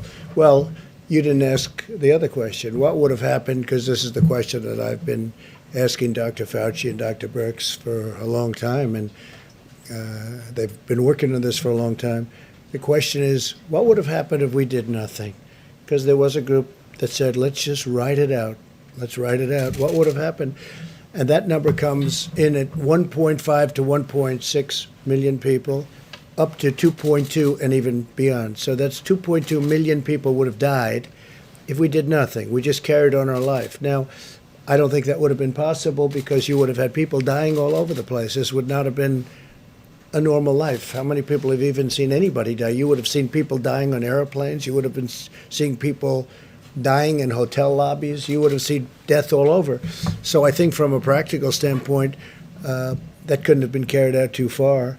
But if you did nothing on the higher side, the number would be 2.2 and maybe even more, and on the lower side, 1.6 million people. Understood, but if 100,000 is the number with full mitigation, how do you push it? How do you push it lower? So, no, we'll go together. We've been at this a long time. You go first. So, John, it's an obvious, very good question. If this is full mitigation and it's 100,000, why am I standing here saying I want to make it better? Because that's what the model tells you it's going to do. What we do is that every time we get more data, you feed it back in and relook at the model. Is the model really telling you what's actually going on? And again, I know my modeling colleagues are going to not be happy with me, but models are as good as the assumptions you put into them. And as we get more data, then you put it in, and that might change. So even though it says, according to the model, which is a good model that we're dealing with, this is full mitigation. As we get more data, as the weeks go by, that could be modified. Why does the model now, the top line on the lowball estimate, why does that not top out? I think it said 240,000, not 200,000. Is that a change? Is that because the states haven't been doing enough? You know, it just has to do with if you had more New Yorks and New Jerseys, you know, Chicago, Detroit, LA, Dallas, Houston, you know, all of our major cities modeled like New York. That's what gets us into trouble. But I am reassured by looking at the Seattle line, by looking at the LA line, by looking at what California's been able to do, that that is not something that I don't believe that's going to happen. That is the outside case of having 10, 15 metros like New York and the New Jersey metro area. New York had community spread pretty early undetected, so don't many of those other states, if not more of them, who had even less information, aren't they likely to see the same spike? Well, California and Washington State reacted very early to this. I mean, yes, Washington State had some of the earliest infections. They have kept it low and steady, and for now a month has been tracking it with a small increase in the number of cases, but not this logarithmic form of the virus. And so that's the piece that we're trying to prevent. That's the piece that we're trying to prevent in New Orleans, in Detroit, in Chicago, and in Boston right now. And trying to make sure that each of those cities work more like California than the New York metro area. Mr. President, I just wanted to get your thoughts on face masks. We asked you about this yesterday, and you signaled you were thinking about it. And just to end the last topic, though, I think I can say this because I spoke to Dr. Birx before and to Dr. Fauci. For whatever reason, New York got off to a very late start. And you see what happens when you get off to a late start.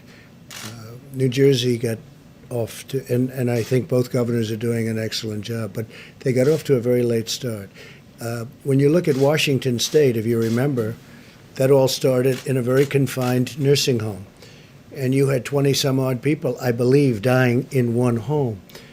That doesn't mean it escaped that home, and so they have a very different statistic than other states. But, I mean, I remember it very vividly, the nursing home in Washington State, where you had many people dying. Every day people were dying in the one exact location.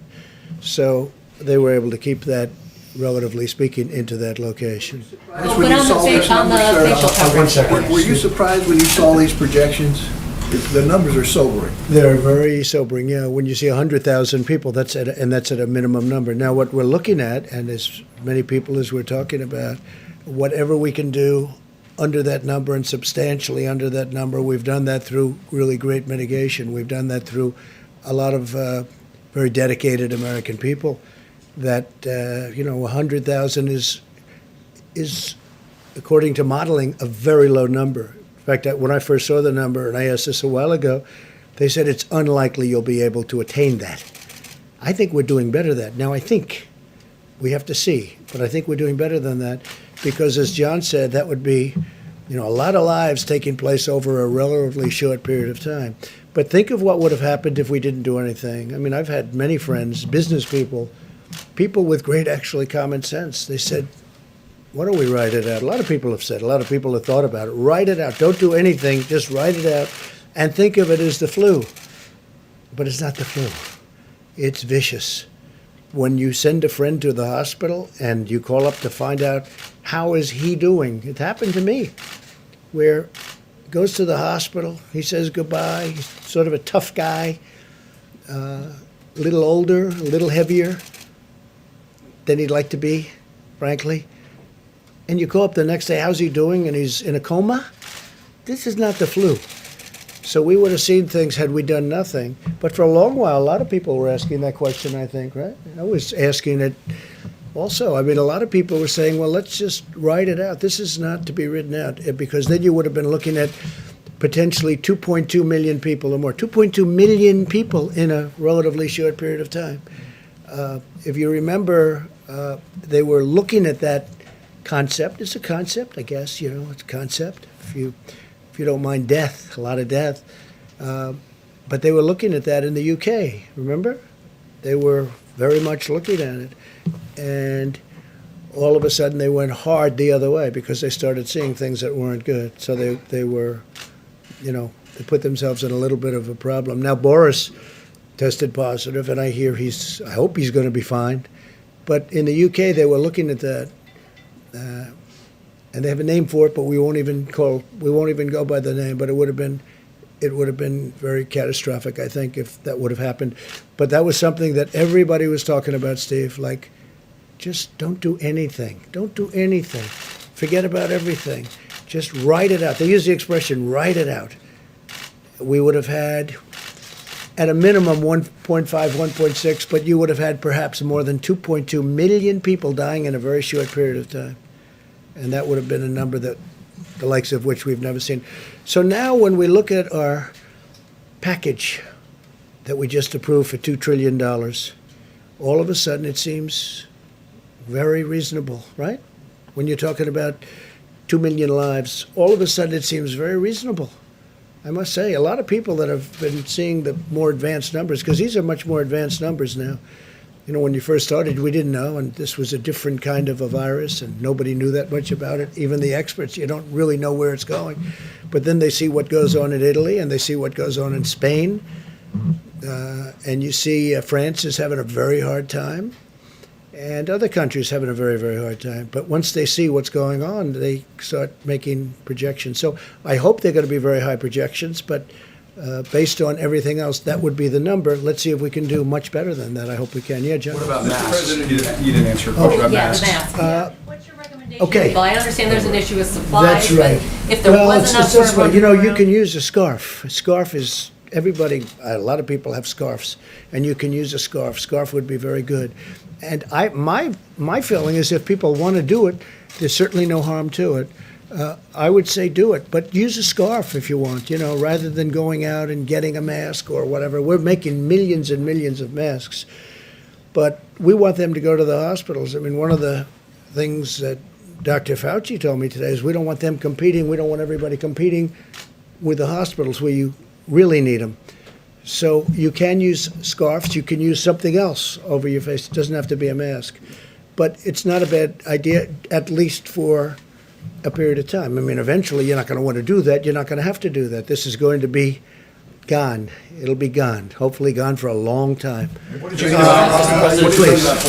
President, the mitigation steps that are on your 30-day plan, is that enough or is more needed? Have you been discussing that? Well, we're going to find out. behind the We scenes? hope it's enough. We hope it's enough. We hope we're at a level where we can say, let's go, because our country wants to get back to work. We really want to get back. Everybody wants to get back to work. Now, I could ask the doctors to answer that question, but we discuss that all the time. What do you think? Have they been recommending harsher Well, I think mitigation steps? I think we've been very harsh. I mean, you look at the streets. I looked at Fifth Avenue today on camera, and I didn't see anybody walking on the street. And I'm used to watching that street. You can't even see. You can't see the asphalt. You can't see the concrete. And you look at this, nobody. There was one car. It looked like it might have been a taxi cab, and it was in a time of the morning, then normally there'd be a lot of people. I mean, you know, I think the mitigation's been very strong. Please. Mr. President, will you confirm your plans to defer tariff payments for 90 days? And secondly, on interest... I didn't do anything about tariff payments. I don't know who's talking about tariff payments. They keep talking about tariff payments, and we haven't done that. China's paying us, we made a deal with China. Under the deal, they're paying us 25% on $250 billion, and they pay it. And I spoke with President Xi the other day, and he didn't mention that. We didn't mention that. We had a great conversation, by the way, a really productive conversation having to do with many things. Most of it was on the virus, but you know, we're not talking. Who are you with? Who are you with? If I could just clarify, who are you with? Wall Street Journal. That there's reporting by the Wall Street Journal and Bloomberg that there's a plan in motion. I know it's incorrect reporting. Well, it might be, but I'm going to have to approve the plan. The one thing I will tell you, I approve everything, and they haven't presented it to me. So therefore, it's false reporting. So therefore, don't do the story.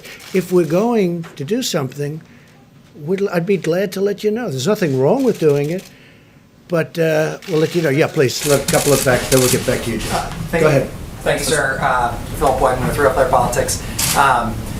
I wanted to ask you about individual states issuing stay-at-home orders. What do you think, for instance, in Florida, Ron DeSantis has resisted urges to issue one of those, but he said moments ago that if you and the rest of the task force recommended one, that would weigh on him heavily. What sort of circumstances need to be in place for you to make that call and say this is something you should consider? Different kind of a state. Also, great governor, knows exactly what he's doing, has a very strong view on it.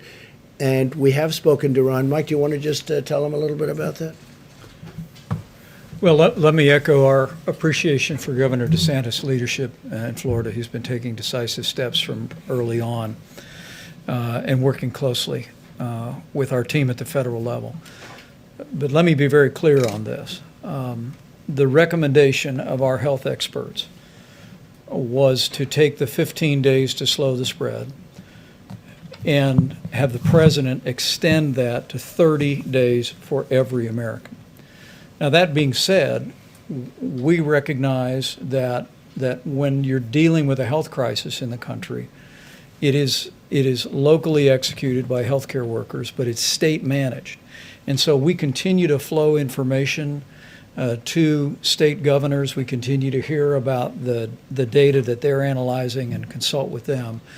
But at the president's direction, the White House Coronavirus Task Force will continue to take the posture that we will defer to state and local health authorities on any measures that they deem appropriate.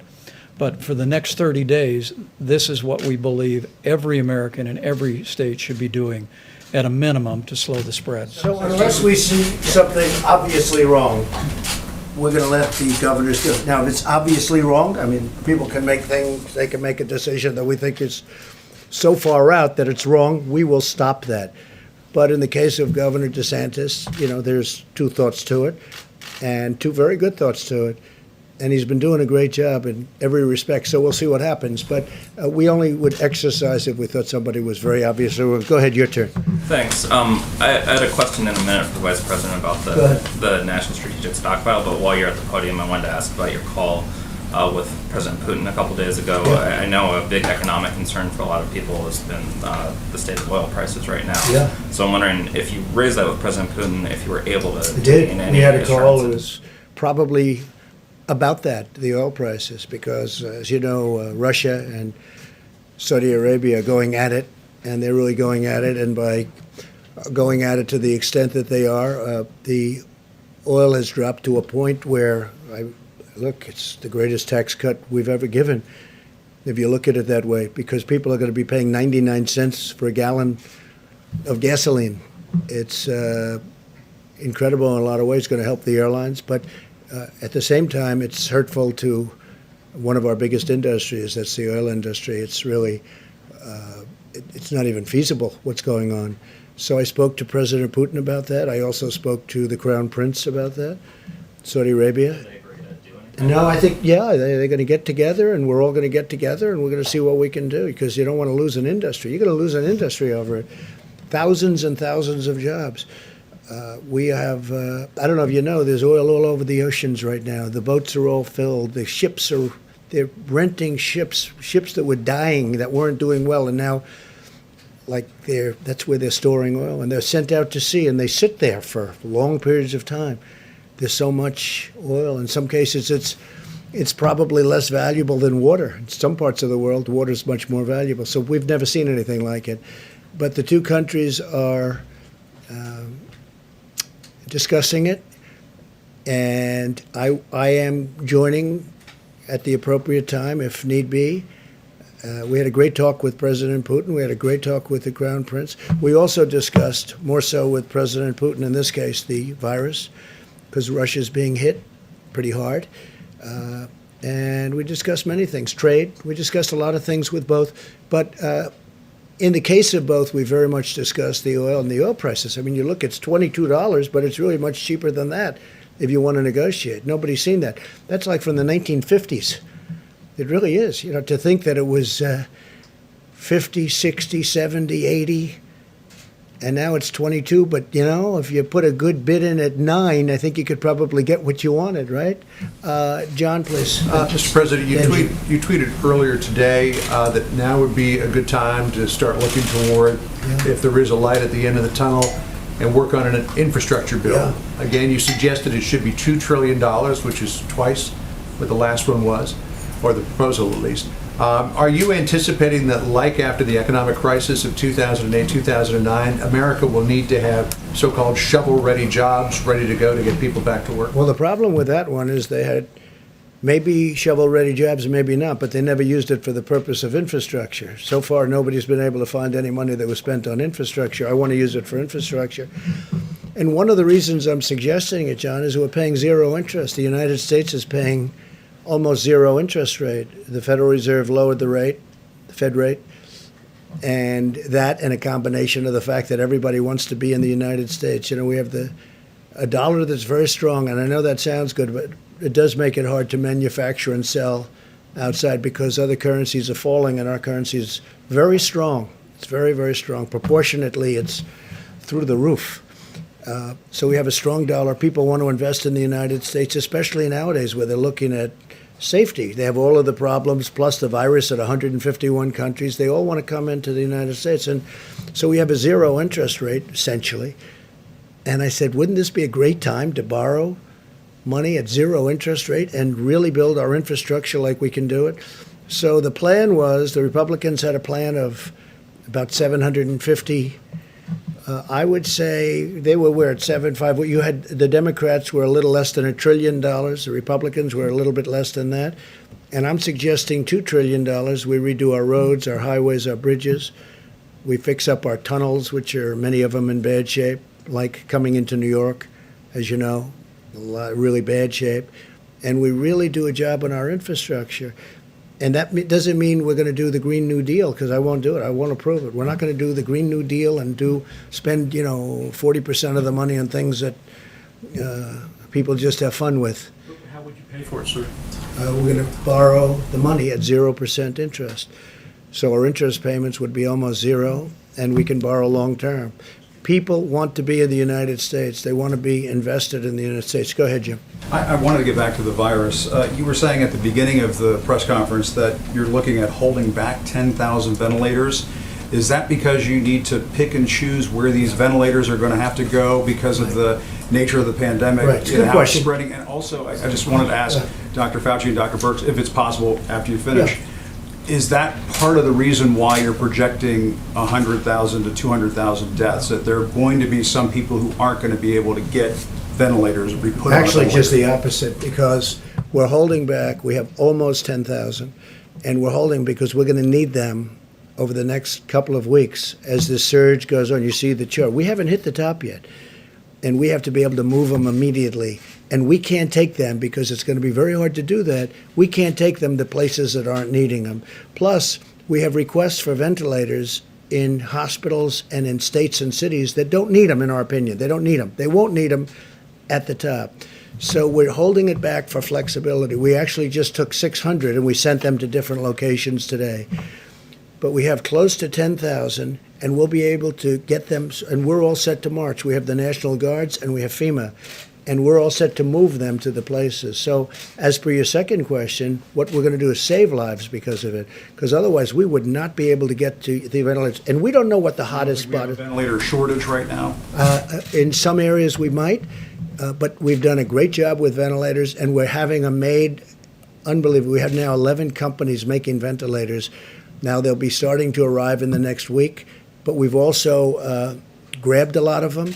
Some hospitals had more than they were saying, or at least more than we knew about, which is a good thing, not a bad thing. But we want to be able to have, I guess the word would be flexibility, so that if the surge turns out to be much stronger in Louisiana, which it could, that we can immediately bring 1,000 or 2,000 to Louisiana. Otherwise, we wouldn't be able to get them. We wouldn't be able to say, listen, Governor Cuomo in New York, we want to take ventilators away from New York. And they'll say, well, we can't do that. It would be a disaster. So we have great flexibility. Now, when the surge occurs, if it occurs fairly evenly, we'll be able to distribute them very quickly before they need them. But we have a reserve right now. It's like having oil reserves, except more valuable, frankly. But we have a reserve right now, and we'll be able, and we also have a great team of people ready to deliver. They can move them fast. So when we see it going up in a certain state, and Louisiana could be one, and Michigan could be another with Detroit, because Detroit is having a lot of hard time right now. Detroit came out of nowhere, and that's what happens with this. It comes out of nowhere. So we are ready, Jim, depending on what happens, and we have a stockpile, and that's why it's called a stockpile. Now, a lot of the ventilators and a lot of the other equipment, rather than sending it to the stockpile, we had it sent directly to a hospital, to a location, to a place. So we didn't have the cumbersome nature of having it come in, unboxed, put in, and then delivered. We have it brought, which they've never done before. They don't do that. Generally speaking, they don't do that. But I think, Mike, we've had tremendous success at doing that. That's for other items, including ventilators, where it's brought to the site that needs it. But we have a good supply of ventilators, and we're ready to go. We're all ready. We have trucks ready. We have everything ready, because, as we're saying, John, this could be a hell of a bad 2 weeks. This is going to be a very bad 2 and maybe even 3 weeks. This is going to be 3 weeks like we haven't seen before. Should the hospitals be prepared for that? We're hearing Well, from I some think the hospitals hospitals, that they're facing what looks like a medical war zone in some yeah, of these places. they are going to be facing a war zone. That's what it is. I've heard some of the paramedics and some of the doctors. They said they've been in war zones. They've never seen anything like this. You look at Elmhurst Hospital in Queens. I've never seen. I just think it's so, because that's a hospital that's near where I grew up. And it is a war zone in a true sense. Yeah, please. Yeah, on the ventilators, so we've been hearing from governors who say they are fighting amongst themselves, essentially bidding amongst They themselves to shouldn't get be these doing that. ventilators. If that happens, they should be calling us. Look, we have ventilators, but we've distributed thousands of ventilators. But they shouldn't be doing that. And if they need them that badly, we know. We have pretty good ideas of where they're going to need them. Some people, frankly, think they need them and they don't need them. I don't want to mention names, but there are some people that want them, and it's really not the right thing. Then you have some people that, I guess, automatically hoard a little bit. They want to have more than they think they need. But, a ventilator is a very precious piece of equipment right now. It's hard to make.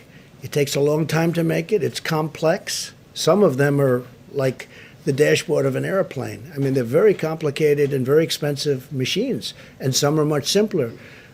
But we're ready to go depending on what happens. But we have some hospitals in some states that think they need ventilators, and we don't think they do. Now, if they do need them, we will have them there before they need them. We'll be able to move very quickly. So you're confident What that... about the hydroxychloroquine? Is there any early data on these trials? Nothing that I've heard. That's the first question I make every morning. I'll tell you, I call up, we have 1,100 in New York right now, and we have other locations where people are taking them. Now, the good news is it's only 3 days, and it's like a 7 or 8 day treatment. The good news is we haven't heard anything bad. In other words, there's been no catastrophic events. But we haven't, it's a little bit too soon to talk about it. It would be a total game changer, John, if that happened. If that happened, it would be a game changer. And we include that, and I think in all cases, the Z-Pack, you know what the Z-Pack is. So we're going to see what happens with the hydroxychloroquine. Yeah, just one second, Are Steve. there other antiviral drugs that have some promise of working soon? We're looking at a lot of them. We're looking at a lot of them. Some show promise.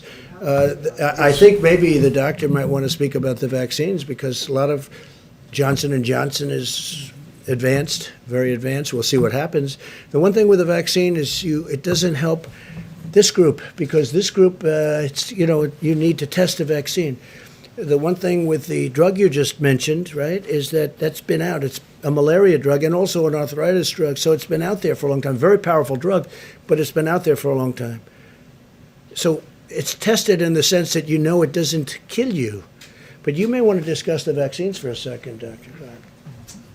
Thank you, Mr. President. But just for a second before the vaccine, in answer to your question, Steve, there are a number of candidates. The drugs that are now being looked at in various ways, either compassionate use, clinical trials, are generally drugs that already exist for other things. There's a whole menu of drugs and interventions that are now going into clinical trials that are not approved for anything yet. I mean, for example, things like immune serum, convalescent plasma, or hyperimmune globulin, or monoclonal antibodies, a variety of other things. Right now, there's a lot of activity going on behind the scenes in the design of the kinds of clinical trials that will give us an answer. Because you need an answer, because if it doesn't work, you want to get it off the table and go to the next one. So there are a lot of things. Vaccine. How long does that normally take? Weeks, months? Yeah, no, it takes at least months, at least. So, I mean, that's the reason why you're seeing a lot of activity with drugs that already exist for other purposes, because they're already there. But the drugs that you want to show in a good randomized clinical trial, at very best, are going to take months. Just one word on the vaccine. Exactly like we said, we hope that as we get into the summer, if in fact there are cases out there, when you're in a phase 2 or phase 3 trial, or 2B, as we call it, that we might get an early efficacy signal. And an efficacy signal means that even though you haven't definitively proven that a vaccine works, you get enough information that if it were an emergency, you might be able to have an emergency youth authorization for it. That sounds good. And I have to say this, hydroxychloroquine and azithromycin, which is, you take it with it, maybe, if you want, for the infection. I think some medical workers are doing that, using it maybe, or getting it prescribed perhaps as for another use. But the word is that some are and some aren't. I mean, I think it's not a bad idea to do it, but that's up to the doctors. But there is a theory going around that in our country and some other countries, people are taking that to work in the hospitals, that work with the patients, because there is some evidence. And again, it's going to have to be proven. It's very early. We're rushing this stuff through. This was supposed to take a long time to be approved, and I prevailed upon the FDA to get it approved immediately on the basis that it was already on the market for a lot of years for another use. Malaria, mostly, and arthritis, but mostly malaria. So we'll see what happens, but there is a theory out there that for the medical worker, doctor, it may work.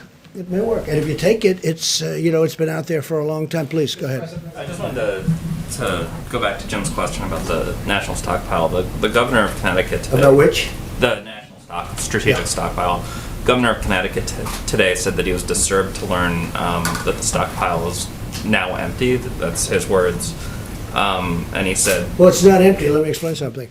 What we do, and I thought I said it accurately, I certainly meant to, rather than having it brought into the stockpile, where appropriate, other than certain things like we have quite a few of the ventilators, which is not a lot when you look at the whole country, actually. It sounds like a lot, almost 10,000.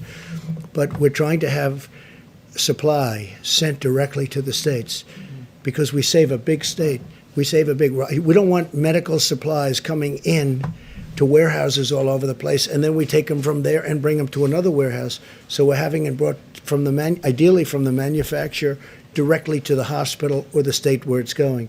So we're trying to keep it that way as much as possible. Now, in some cases, we are having it brought. Remember this, we also took over a virtually empty, and I say it again, just like we had no ammunition in the military, and we had virtually no ammunition. Well, we had very little in medical supplies, too, in our stockpile.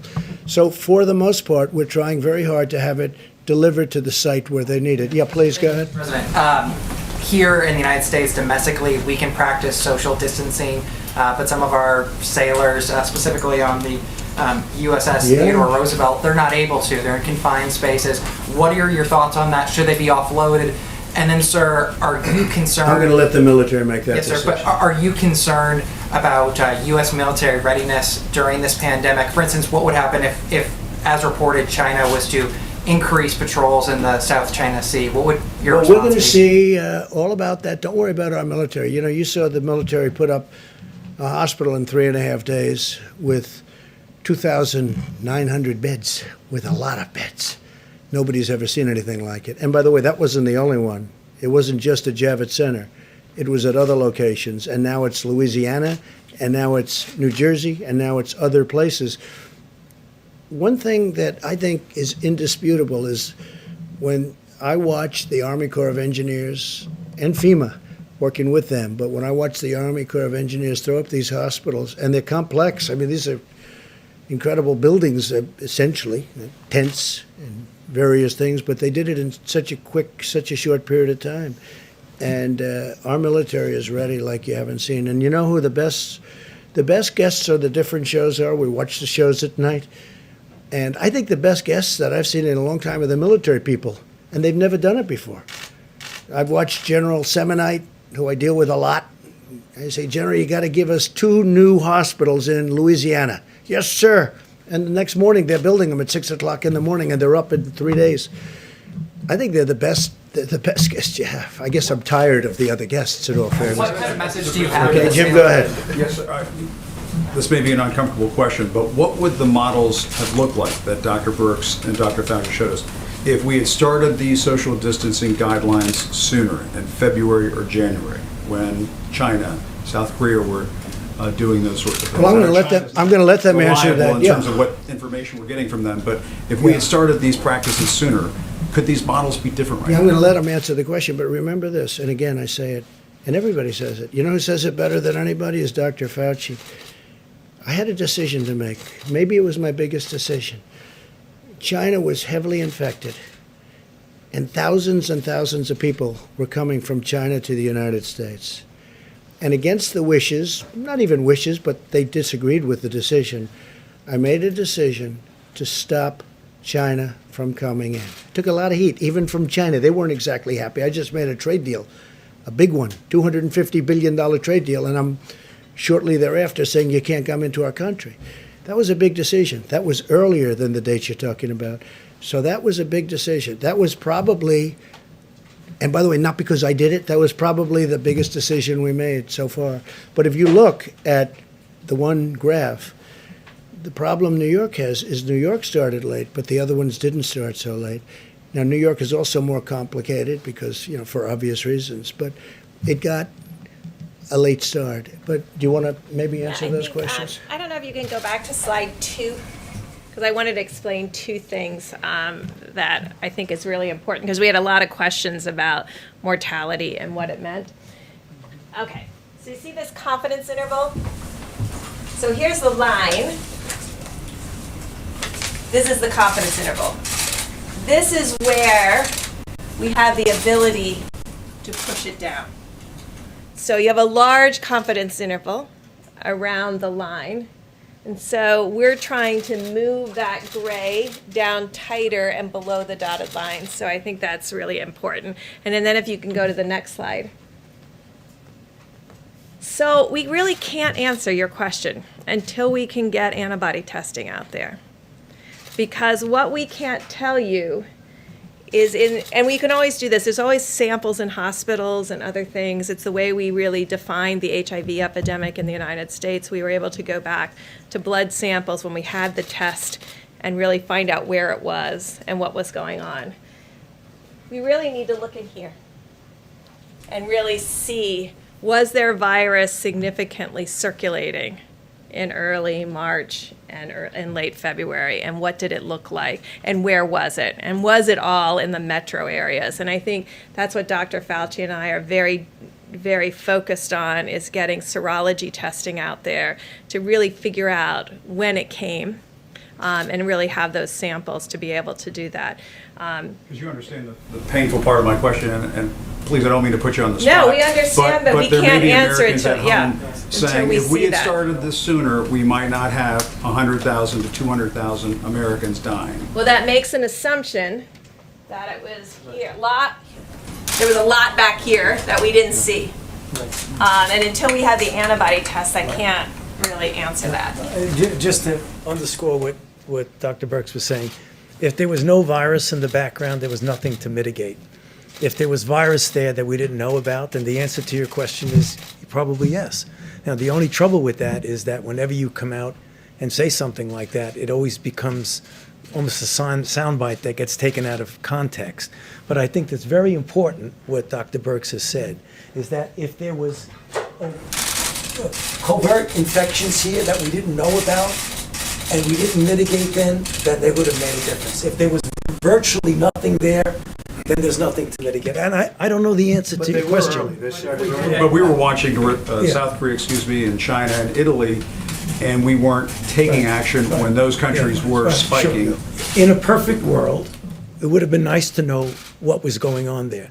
We didn't, but I believe, Jim, that we acted very, very early in that. If we had adequate testing, would we have known?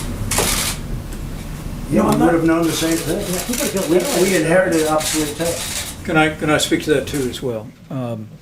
President made reference to the fact January 31, he suspended all travel from China. Shortly thereafter, we issued strong travel advisories for the sections of Italy implicated and sections of South Korea.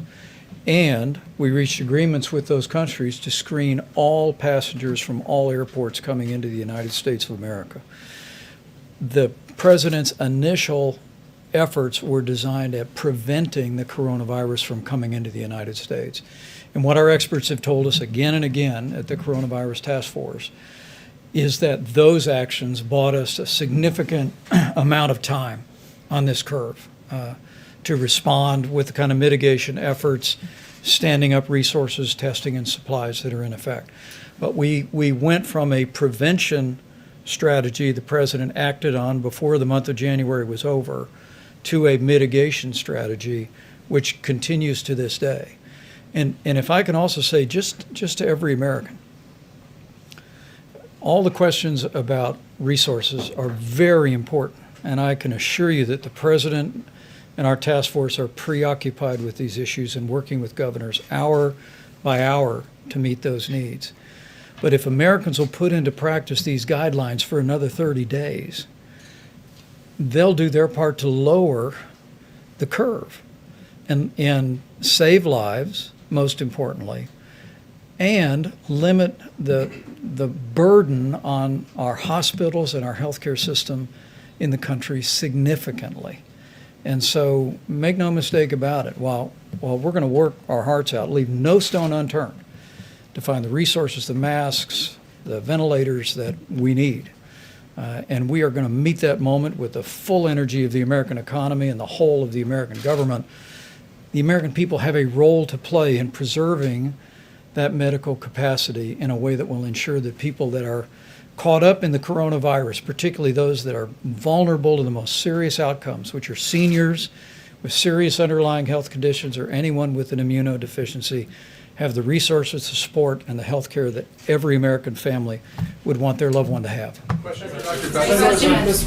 do think we were very early, but I also think that we were very smart because we stopped China. We had never done that before. You know, we had never closed our borders before, as I read, I don't know, maybe that's not right.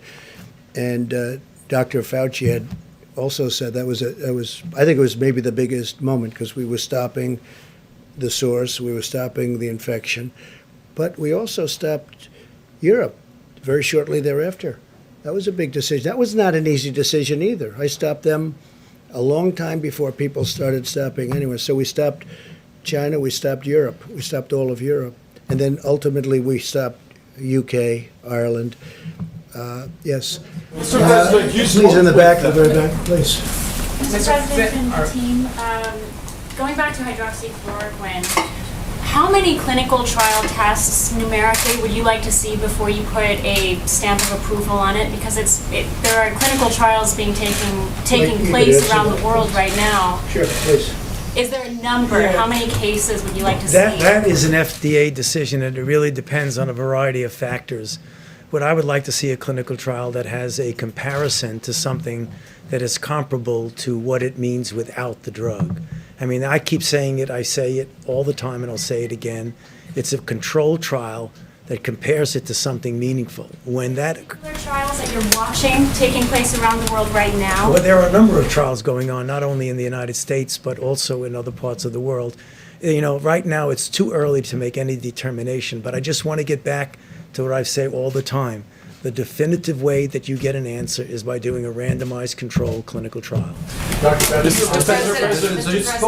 Yeah, please go ahead. Mr. McConnell? You're talking about the chloroquine? Is that what you're talking about? In specifically for the last question? Yeah. No, there are trials going on. But there are also trials going on. We're trying them on people that are now sick. That's a very important. That's a very important trial. Experimented with around the world. So my question was really like, are there We're watching specific... whatever happens around the world. We're watching those trials very closely. Yeah.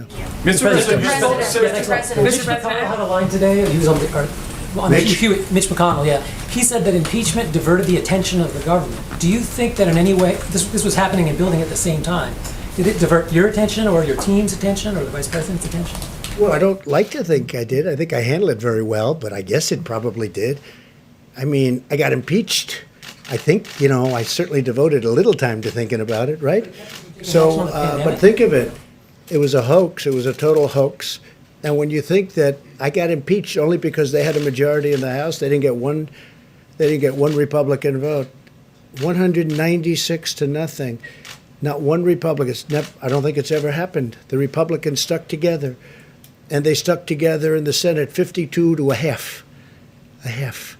So, you know, when you say that, yeah, I think it took a lot of, I see them going and saying about speed. Well, they probably illegally impeached me in the sense that if you look at the FBI today with what happened, the horrible things, nobody cares about that now because all they're thinking about is the virus, and that's okay with me. But you look at the report that came out from I.G. Horowitz, it's disgraceful what went on. It's disgraceful. It's a total disgrace. They got caught in the act. But you know what? We won't talk about that now. Did it divert my attention? I think I'm getting A+ for the way I handled myself during a phony impeachment, okay? It was a hoax. But certainly, I guess I thought of it, and I think I probably acted. I don't think I would have done any better had I not been impeached, okay? And I think that's a great tribute to something. Maybe it's a tribute to me. But I don't think I would have acted any differently, or I don't think I would have acted any faster. But the Democrats, their whole life, their whole being, their whole existence was to try and get me out of office any way they can, even if it was a phony deal. And it was a phony deal. And it turned out, and all you have to do is look today at the FBI reports, take a look at what the FBI did. Take a look at the people. Take a look at Comey's report, 78 pages of total kill. Take a look at that. Take a look at the report on McCabe. Just read it, and you'll see how horrible it was. And you know what? I don't think this country is going to take it. You want to know the truth? A phone call you didn't have time to make? Is there? How did it take you out of the gate? What guidance are you offering to Florida when it comes to the 2 Holland American cruise ships that are seeking to dock here? Yeah, well, I'll be speaking. I'm going to be speaking. In fact, he has a call in to me. We'll be speaking to the governor, and we'll be speaking to him soon. But there's a case. We have 2 ships. There are people that are sick on the ship, and we don't want to be like they're going to be ghost ships. You know, people turn those ships away.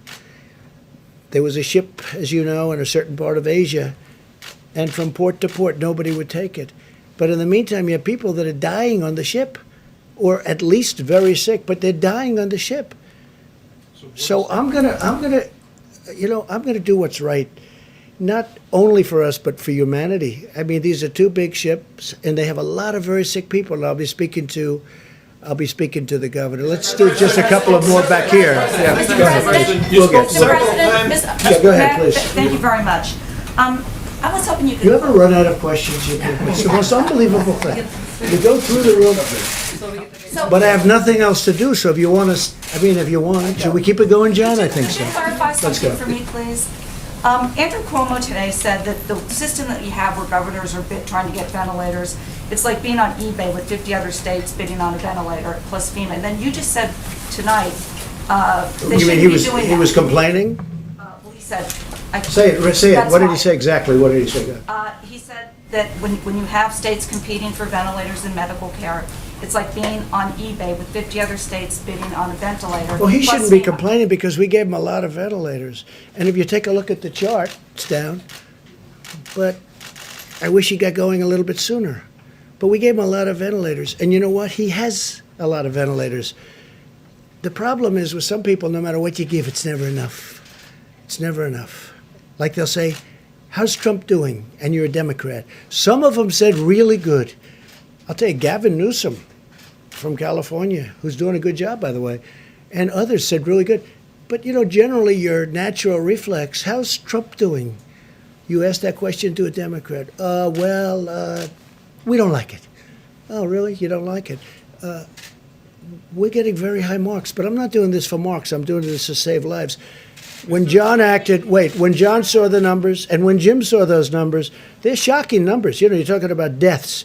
Even at the low end, you were shocked when you see 100 and 120,000 and 200,000 people over potentially a very short period of time. I want to save lives. I'm not doing this for any other reason. I want to save lives. But the governor of New York's gotten, I think maybe probably gotten more than anybody. He's gotten 4 hospitals. He's gotten 4 medical tents. He's gotten a ship, the likes of which nobody's ever seen before, other than Los Angeles, which has the twin. We've done a lot. But many ventilators were sent to New York. And Mayor de Blasio, I'm getting along with Mayor de Blasio great, and I think he's very happy with the job we're doing, too. We're sending a lot of, actually, Mayor de Blasio had an interesting request. He wanted people, and we're sending medical people. A lot of the states aren't having a problem with ventilators, they're having a problem getting medical people. And we're sending a lot of people in, military, very talented people. Who didn't go? Go ahead, and then I'll do you second. Your response to that question earlier was that they shouldn't be doing that. If they need something, if they need them that They shouldn't be badly, doing what?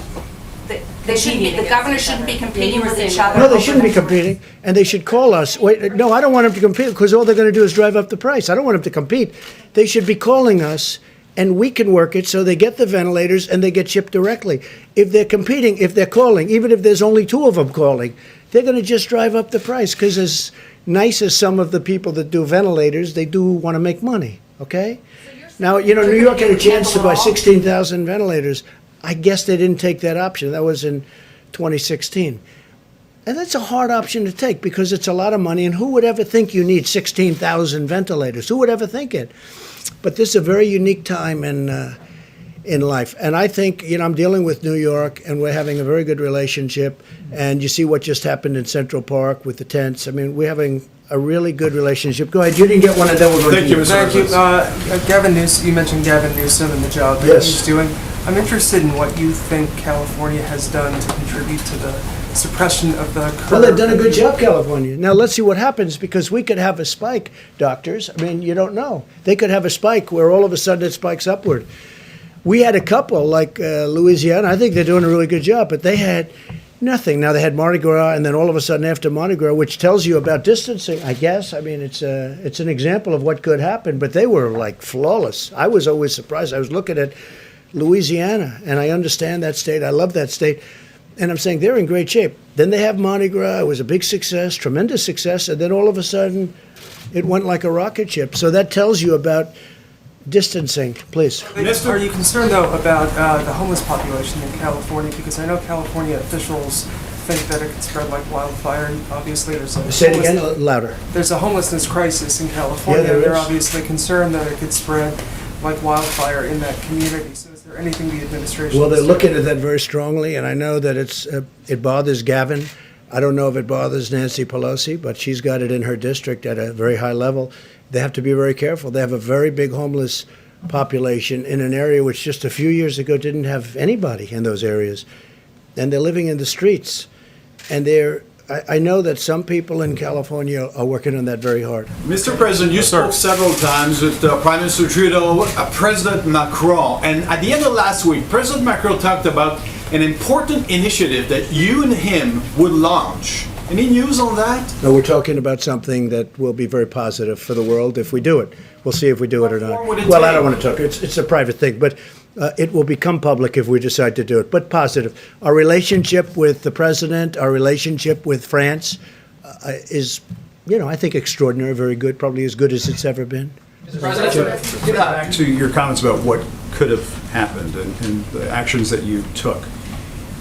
Is there any fairness to the criticism that you may have lulled Americans into a false sense of security when you were saying things like it's going to go away? Well, it is. And that sort of thing. But Jim, it's going away. But when you were saying it's going to go away, hopefully at the end of the month, and if not, it hopefully will be soon after that. But hasn't your thinking on this evolved? Jim, it is going away. Hasn't your thinking on this evolved? You're taking it more seriously now. I think from the beginning, my attitude was that we have to give this country. I know how bad it was. All you have to do is look at what was going on in China. It was devastation.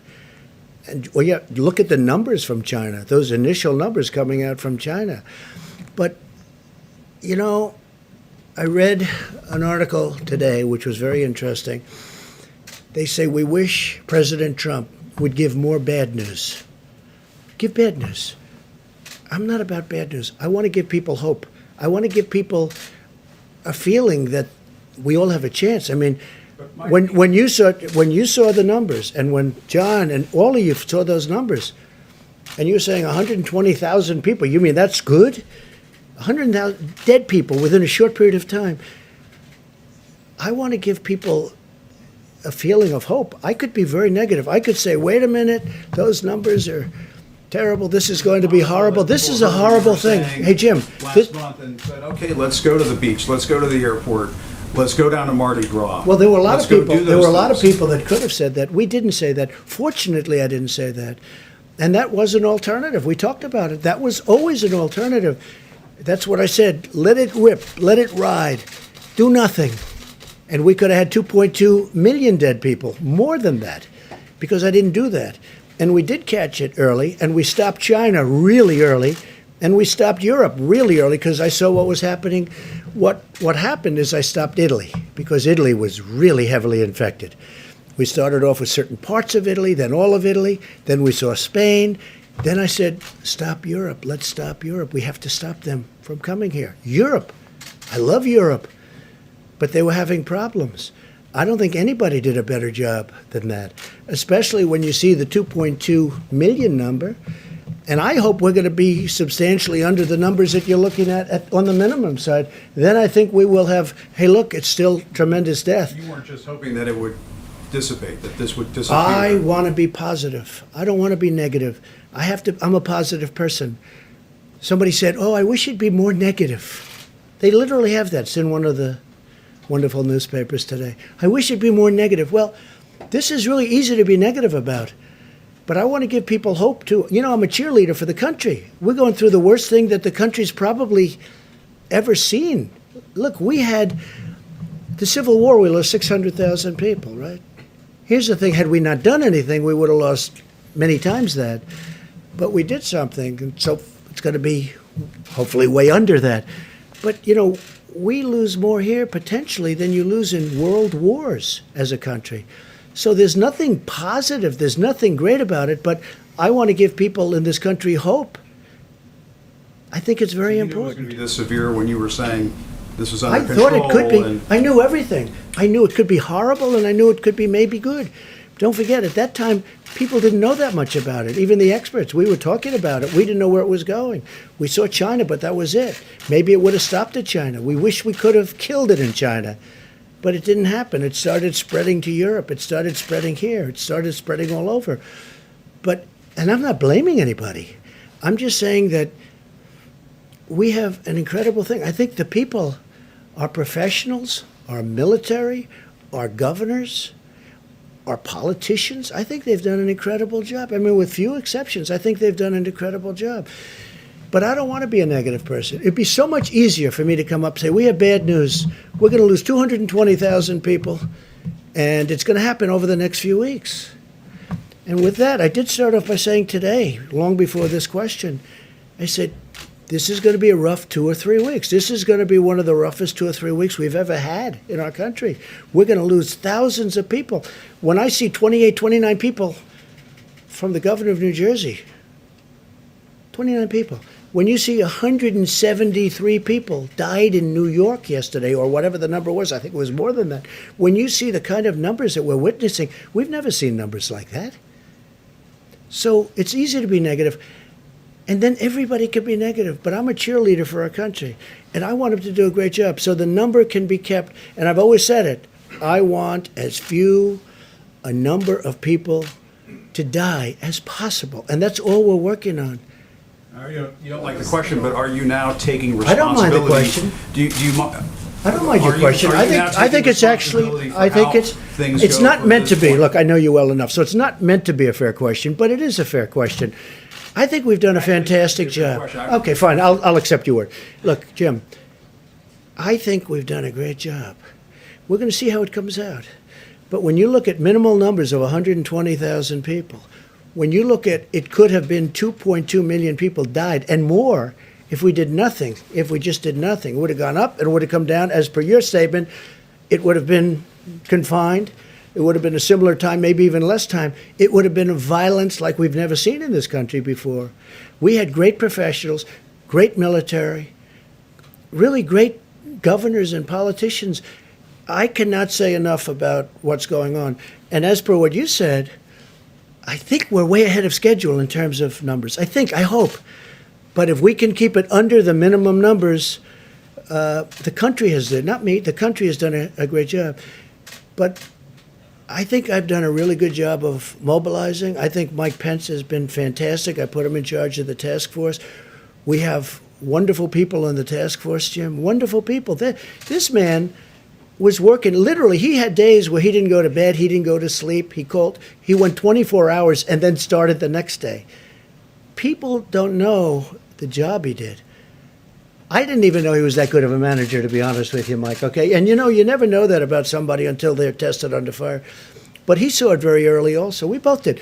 They saw it very early. They knew pretty soon. They probably knew sooner than anybody because that's what they study. That's what they do. Must be a depressing business, right? Must be a little bit depressing. But they've seen it all.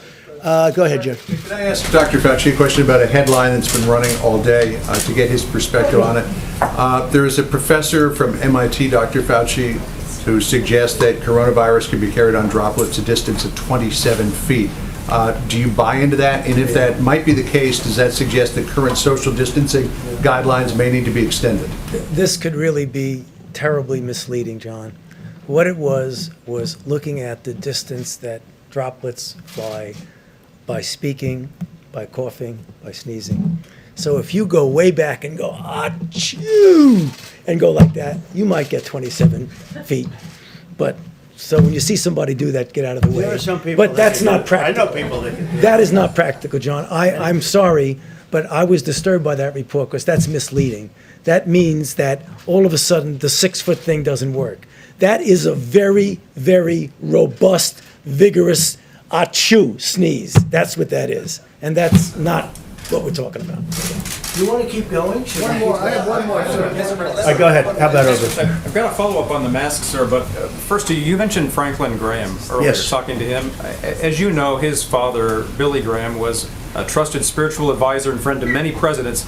A lot of your predecessors in times of national emergency reached out to pastors and other spiritual counselors. Have you done that during this national emergency? Well, I never say that, but Franklin Graham is somebody that's very special. I have many very special people, and very many special in the evangelical Christian community.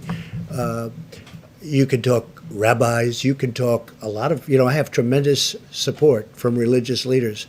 And Franklin Graham, I just spoke to him today for an extended period of time. I told him what a fantastic job you're doing. And he does this. He loves doing it. He loves helping people. And he loves Jesus. That I can tell you. He loves Jesus. He's a great gentleman. Go ahead.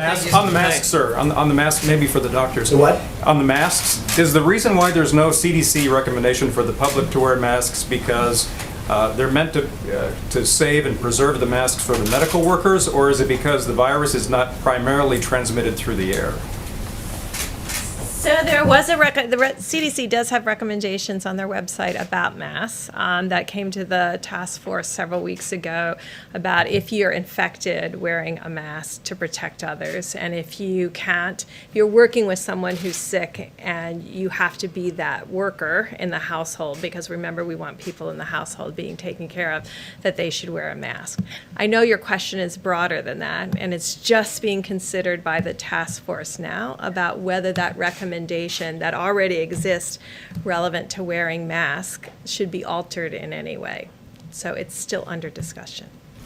And just about masks, you can get a mask, but you can also do, I mean, most people have scarves, and scarves are very good, and they can use a scarf. And we're only talking about a limited period of time. And it says in the recommendations you can substitute a scarf for a mask. So if people feel that, and I think, some people disagree with the mask for various reasons, and some people don't.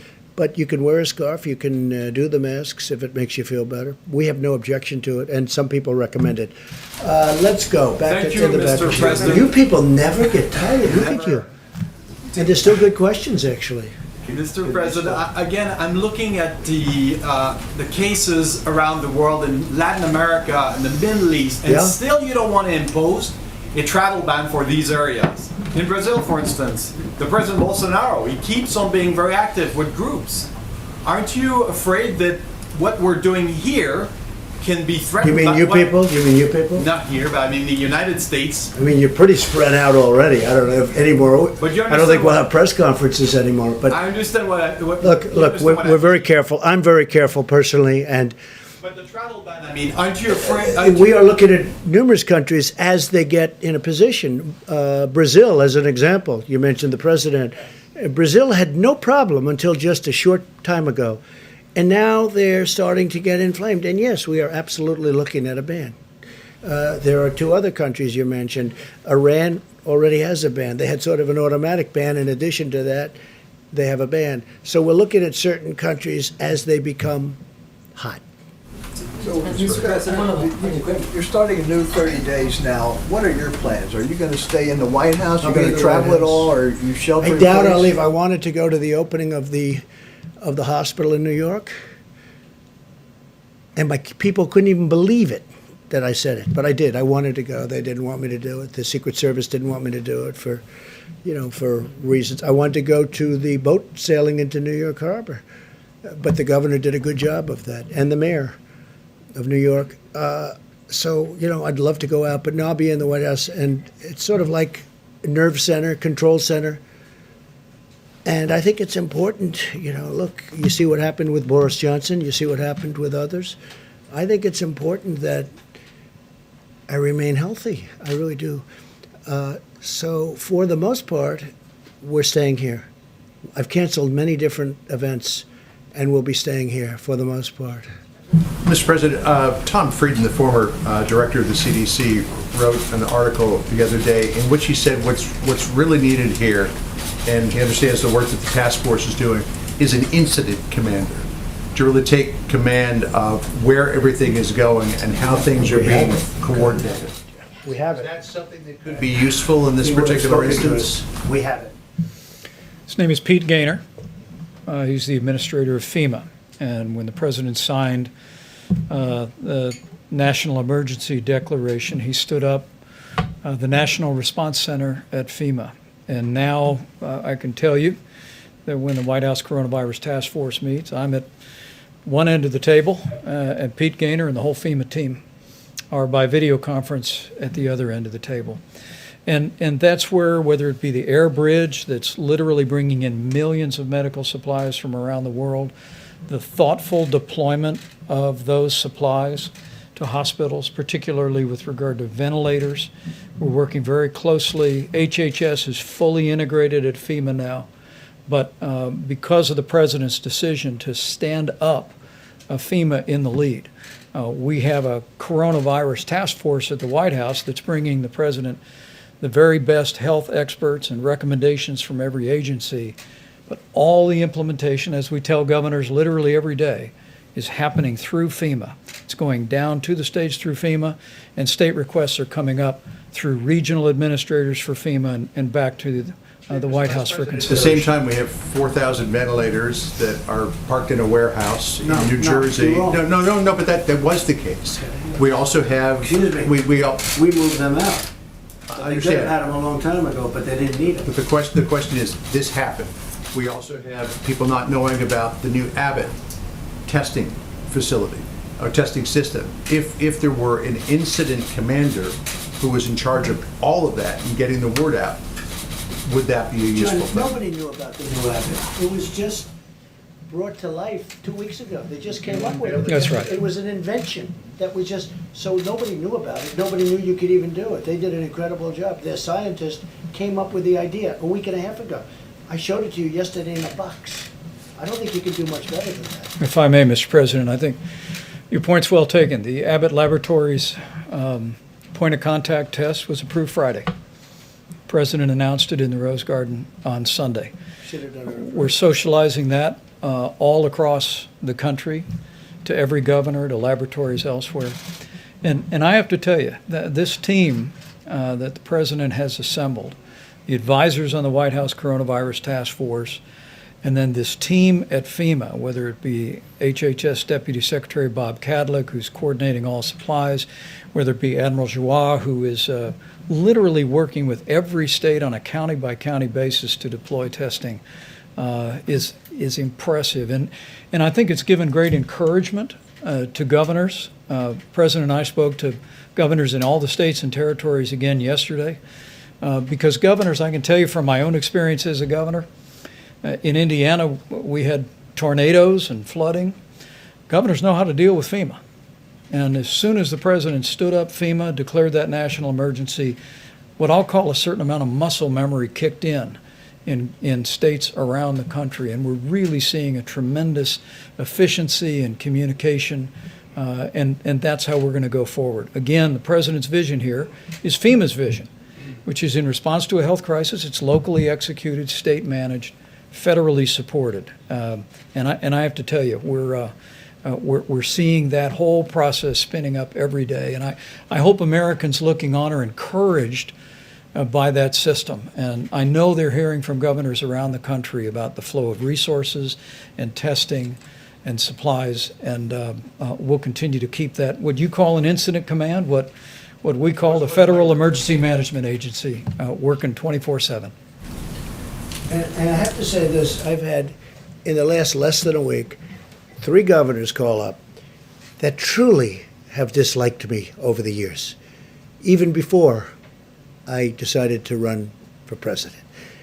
And they said, I have to tell you, you've done a great job. You and your team have done a great job. These are 3 governors, respected, very respected in 2 cases. And they said, like or not like, you and your team have done an incredible job. And I think they have. I think they've done an incredible job. Go ahead, please. Mr. President, thanks so much. My first question is on modeling. Was there any kind of White House modeling based on whether or not there would be a national lockdown or some sort of guidance to every single state that they needed to have lockdowns? So all of the modelers who presented I just want to thank them again, because they assembled from around the globe very quickly about 2 or 3 weeks ago to before we announced the first 15 days to show all the implications of closing the schools, having people stay in their homes, and that's how it was modeled. Stay in your homes, social distancing of 6 feet. So no one actually termed it a lockdown. As far as I remember, it was more about staying in your home. And I think the difference was, and these weren't in the models, and I think when you talk about could we have known something different, I think all of us, I was overseas when this happened in Africa, and I think when you looked at the China data originally and you said, oh, well, there's 80 million people or 20 million people in Wuhan and 80 million people in Hubei, and they come up with a number of 50,000, you start thinking of this more like SARS than you do this kind of global pandemic. I'll just be frank. That's when I looked at it, I was like, oh, well, this is not, if as close as those quarters are, So I think the medical community interpreted the Chinese data as that this was serious, but smaller than anyone expected, because I think probably we were missing significant amount of the data now that when we see what happened to Italy and we see what happened to Spain. And so what was modeled is not a lockdown.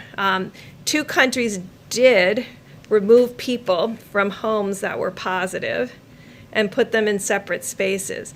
That also wasn't modeled, but it could be modeled. And so we could go back and ask the modelers about lockdown versus not lockdown, but what they modeled was people staying at home. I guess what I was asking is for best case scenario, since it says best case scenario is 100,000 people. I know you're trying to get that number even lower, but is best case scenario every state basically having lockdown behavior, not maybe actual lockdowns, but basically everyone staying in their homes. So if that's true, why not tell every state to do that? It's everybody social distancing by 6 feet when they're outside. And that is probably absolutely the key more than anything else, is if you're never within 6 feet of any single individual, then you've controlled the virus. There are different methods to get you to that point. And I think what I've heard from our president and our vice president is they trust the American people to understand that they can be outside, take walks, be 6 feet away from anyone else, and be in their homes. And we trust them to do that without having to lock down. And then, Mr. President, a question on ventilators. I just want to add, I think the one thing nobody really knew about this virus was how contagious it was. It's so incredibly contagious, and nobody knew that.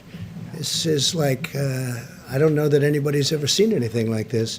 Normally you'd have to get close and touch, and a lot of things have to happen. This is just like, it's truly invisible and so contagious. And I don't think any doctor knew it at the time. I don't think anybody could have known it. People have not seen anything like this. Yeah. So a question about ventilators. You talked about the fact that you don't want to see states bidding against each other. The governor of New York, Andrew Cuomo, said that there should be a federal system where the federal government sets the price, the federal government distributes the ventilators. Why not have that kind of system? Why have this? Well, essentially we do. We've distributed thousands of ventilators, and we have now thousands of ventilators, and we're buying them at a good price, and we're actually making them by the thousands. We're making them. You saw yesterday where Ford is going to have a tremendous number. They're looking to make 100,000 ventilators. Ford has been great. General Electric Healthcare has been great. General Motors has come a long way, I have to be honest. They're working very hard. We're making thousands and thousands of ventilators. At the end of this, and there will be, don't say I'm optimistic, because I don't want to, I wouldn't want to do that. But I am optimistic. I'm a very optimistic person. Let me tell you, we will have thousands of ventilators. And what I want to do is make sure that we always have plenty for the future, but then we want to help Italy and France and other countries that you don't even know about yet with all of the problems they have, because ventilators are very tough to come by. They're very hard to make. They're very complicated. They're very expensive. Yeah, please. Is Governor Cuomo mistaken? You could go ahead. Go ahead. Is Governor Cuomo mistaken when he's saying? Well, I don't know. I can't take your interpretation of what he said. I don't know what he said. I think he's been reasonably generous, considering he's a Democrat, and I think he'd like to run for president. So I think he's been pretty generous under those circumstances. But he's been very generous to me. Look, I got him ships, I got him hospitals, I got him a lot of things that he never thought he had pay dirt, okay? And I've been very generous on ventilators. If you look, they had 2,000 and 4,000. They had thousands of ventilators in his warehouse, in their warehouse, waiting to be picked up. They never picked them up. So I'd have to hear it from him face to face. Do you want to, and how about one more and we'll see you tomorrow? Is that okay? Don't say that I cut it short. They'll say he, that's right, it could be almost tomorrow, but you know what? In the meantime, I'm sure people are enjoying it. No, I will say this, it's an incredibly dark topic, an incredibly horrible topic, and it's incredibly interesting. That's why everybody is, they're going crazy. They can't get enough of it, and they want to be careful. And I guess they're studying it for themselves.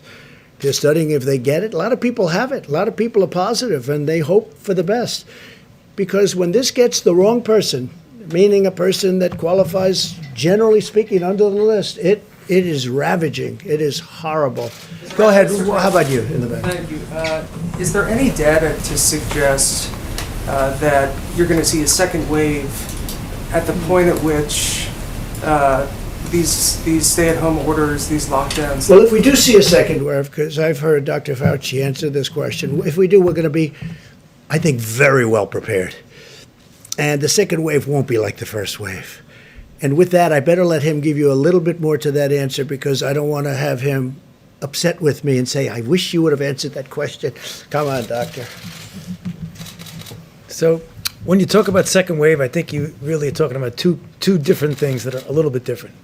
So, for example, after the 30 days, if we get the mitigation that we hope will get us to the suppression that Dr. Birx was talking about, there's a danger if we don't continue to maintain that we have a resurgence right within the current outbreak.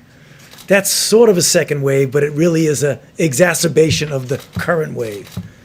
We hope that doesn't happen, and that's why we're really pushing and why I was so emphatic about making sure we abide by those mitigation strategies. The other aspect of a second wave is something that's just the nature of a virus that's, as the president said, highly transmissible and is going to be circulating in other parts of the world as we're going down, which I think we will, and I feel certain that we will. Then we have to worry about the next season. And as was just mentioned, that's when you use the experience that you have, the interventions that you've developed, and hopefully a vaccine that you'll be able to deploy as quickly as you possibly can. That's that second wave that really is more seasonal than an exacerbation of something that you pull back on. Dr. Fauci, can I And ask a you a question lot about of very mortality positive rate? things are happening with the therapeutics and drugs of different kinds and the vaccines. I think a lot of very positive things are happening. Okay, one more. Please, go ahead. So under some of the worst case scenarios, there is a real scarcity problem. If you've given out, say, 7,000 ventilators and we've got 10,000 around. So I'm just curious, who signs off on those life and death decisions before GM and Ford ramp up? Well, I would Who's say gonna sign Mike off? Pence, myself, the head of FEMA, some of our generals that are working that are doing an unbelievable, we have generals that are working that are unbelievable talents, unbelievable leaders, and it'll go through one of 3 or 4 people if it comes down to that, and I hope it doesn't come down to that, because I think we're very well equipped, and it's an honor to be here tonight. I appreciate it. I appreciate your interest. I think there is a great interest in it, and we'll see you tomorrow. We'll see you tomorrow. Thank you. Thank you very much. Thank you, sir.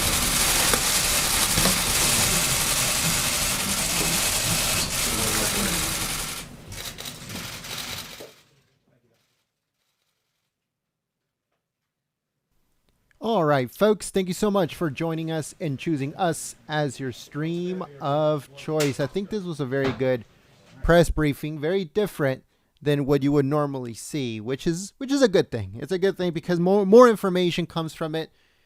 The discussion between the two, between the media and President Trump, is a little bit less political and a little bit more informative. That's the way that I believe. But let us know what you guys think in the chat. Also, if you're watching this after it's uploaded and you are new to the channel, or if you're still in the chat and you're new to the channel, we encourage you to subscribe and click the notification bell. Also, don't forget to follow us on Twitter. Follow us on Twitter, folks, at Gold State Times. Again, follow us on Twitter at Gold State Times. Thank you so much to everyone that was supporting us through Super Chat, that supported us through membership. We'd like to welcome our new members, new sponsors, and also everyone that was sharing the live stream on social media. Thank you so much for your help and your support. Another press briefing tomorrow around the same time as today, 2 p.m. Pacific, 5 p.m. Eastern, live here at Golden State Times. Also, thank you so much to the moderators for keeping the chat clean and enjoyable for everyone. You guys do an amazing job, and I'd like to thank you so much for your hard work and your support. All right, folks, have a good night.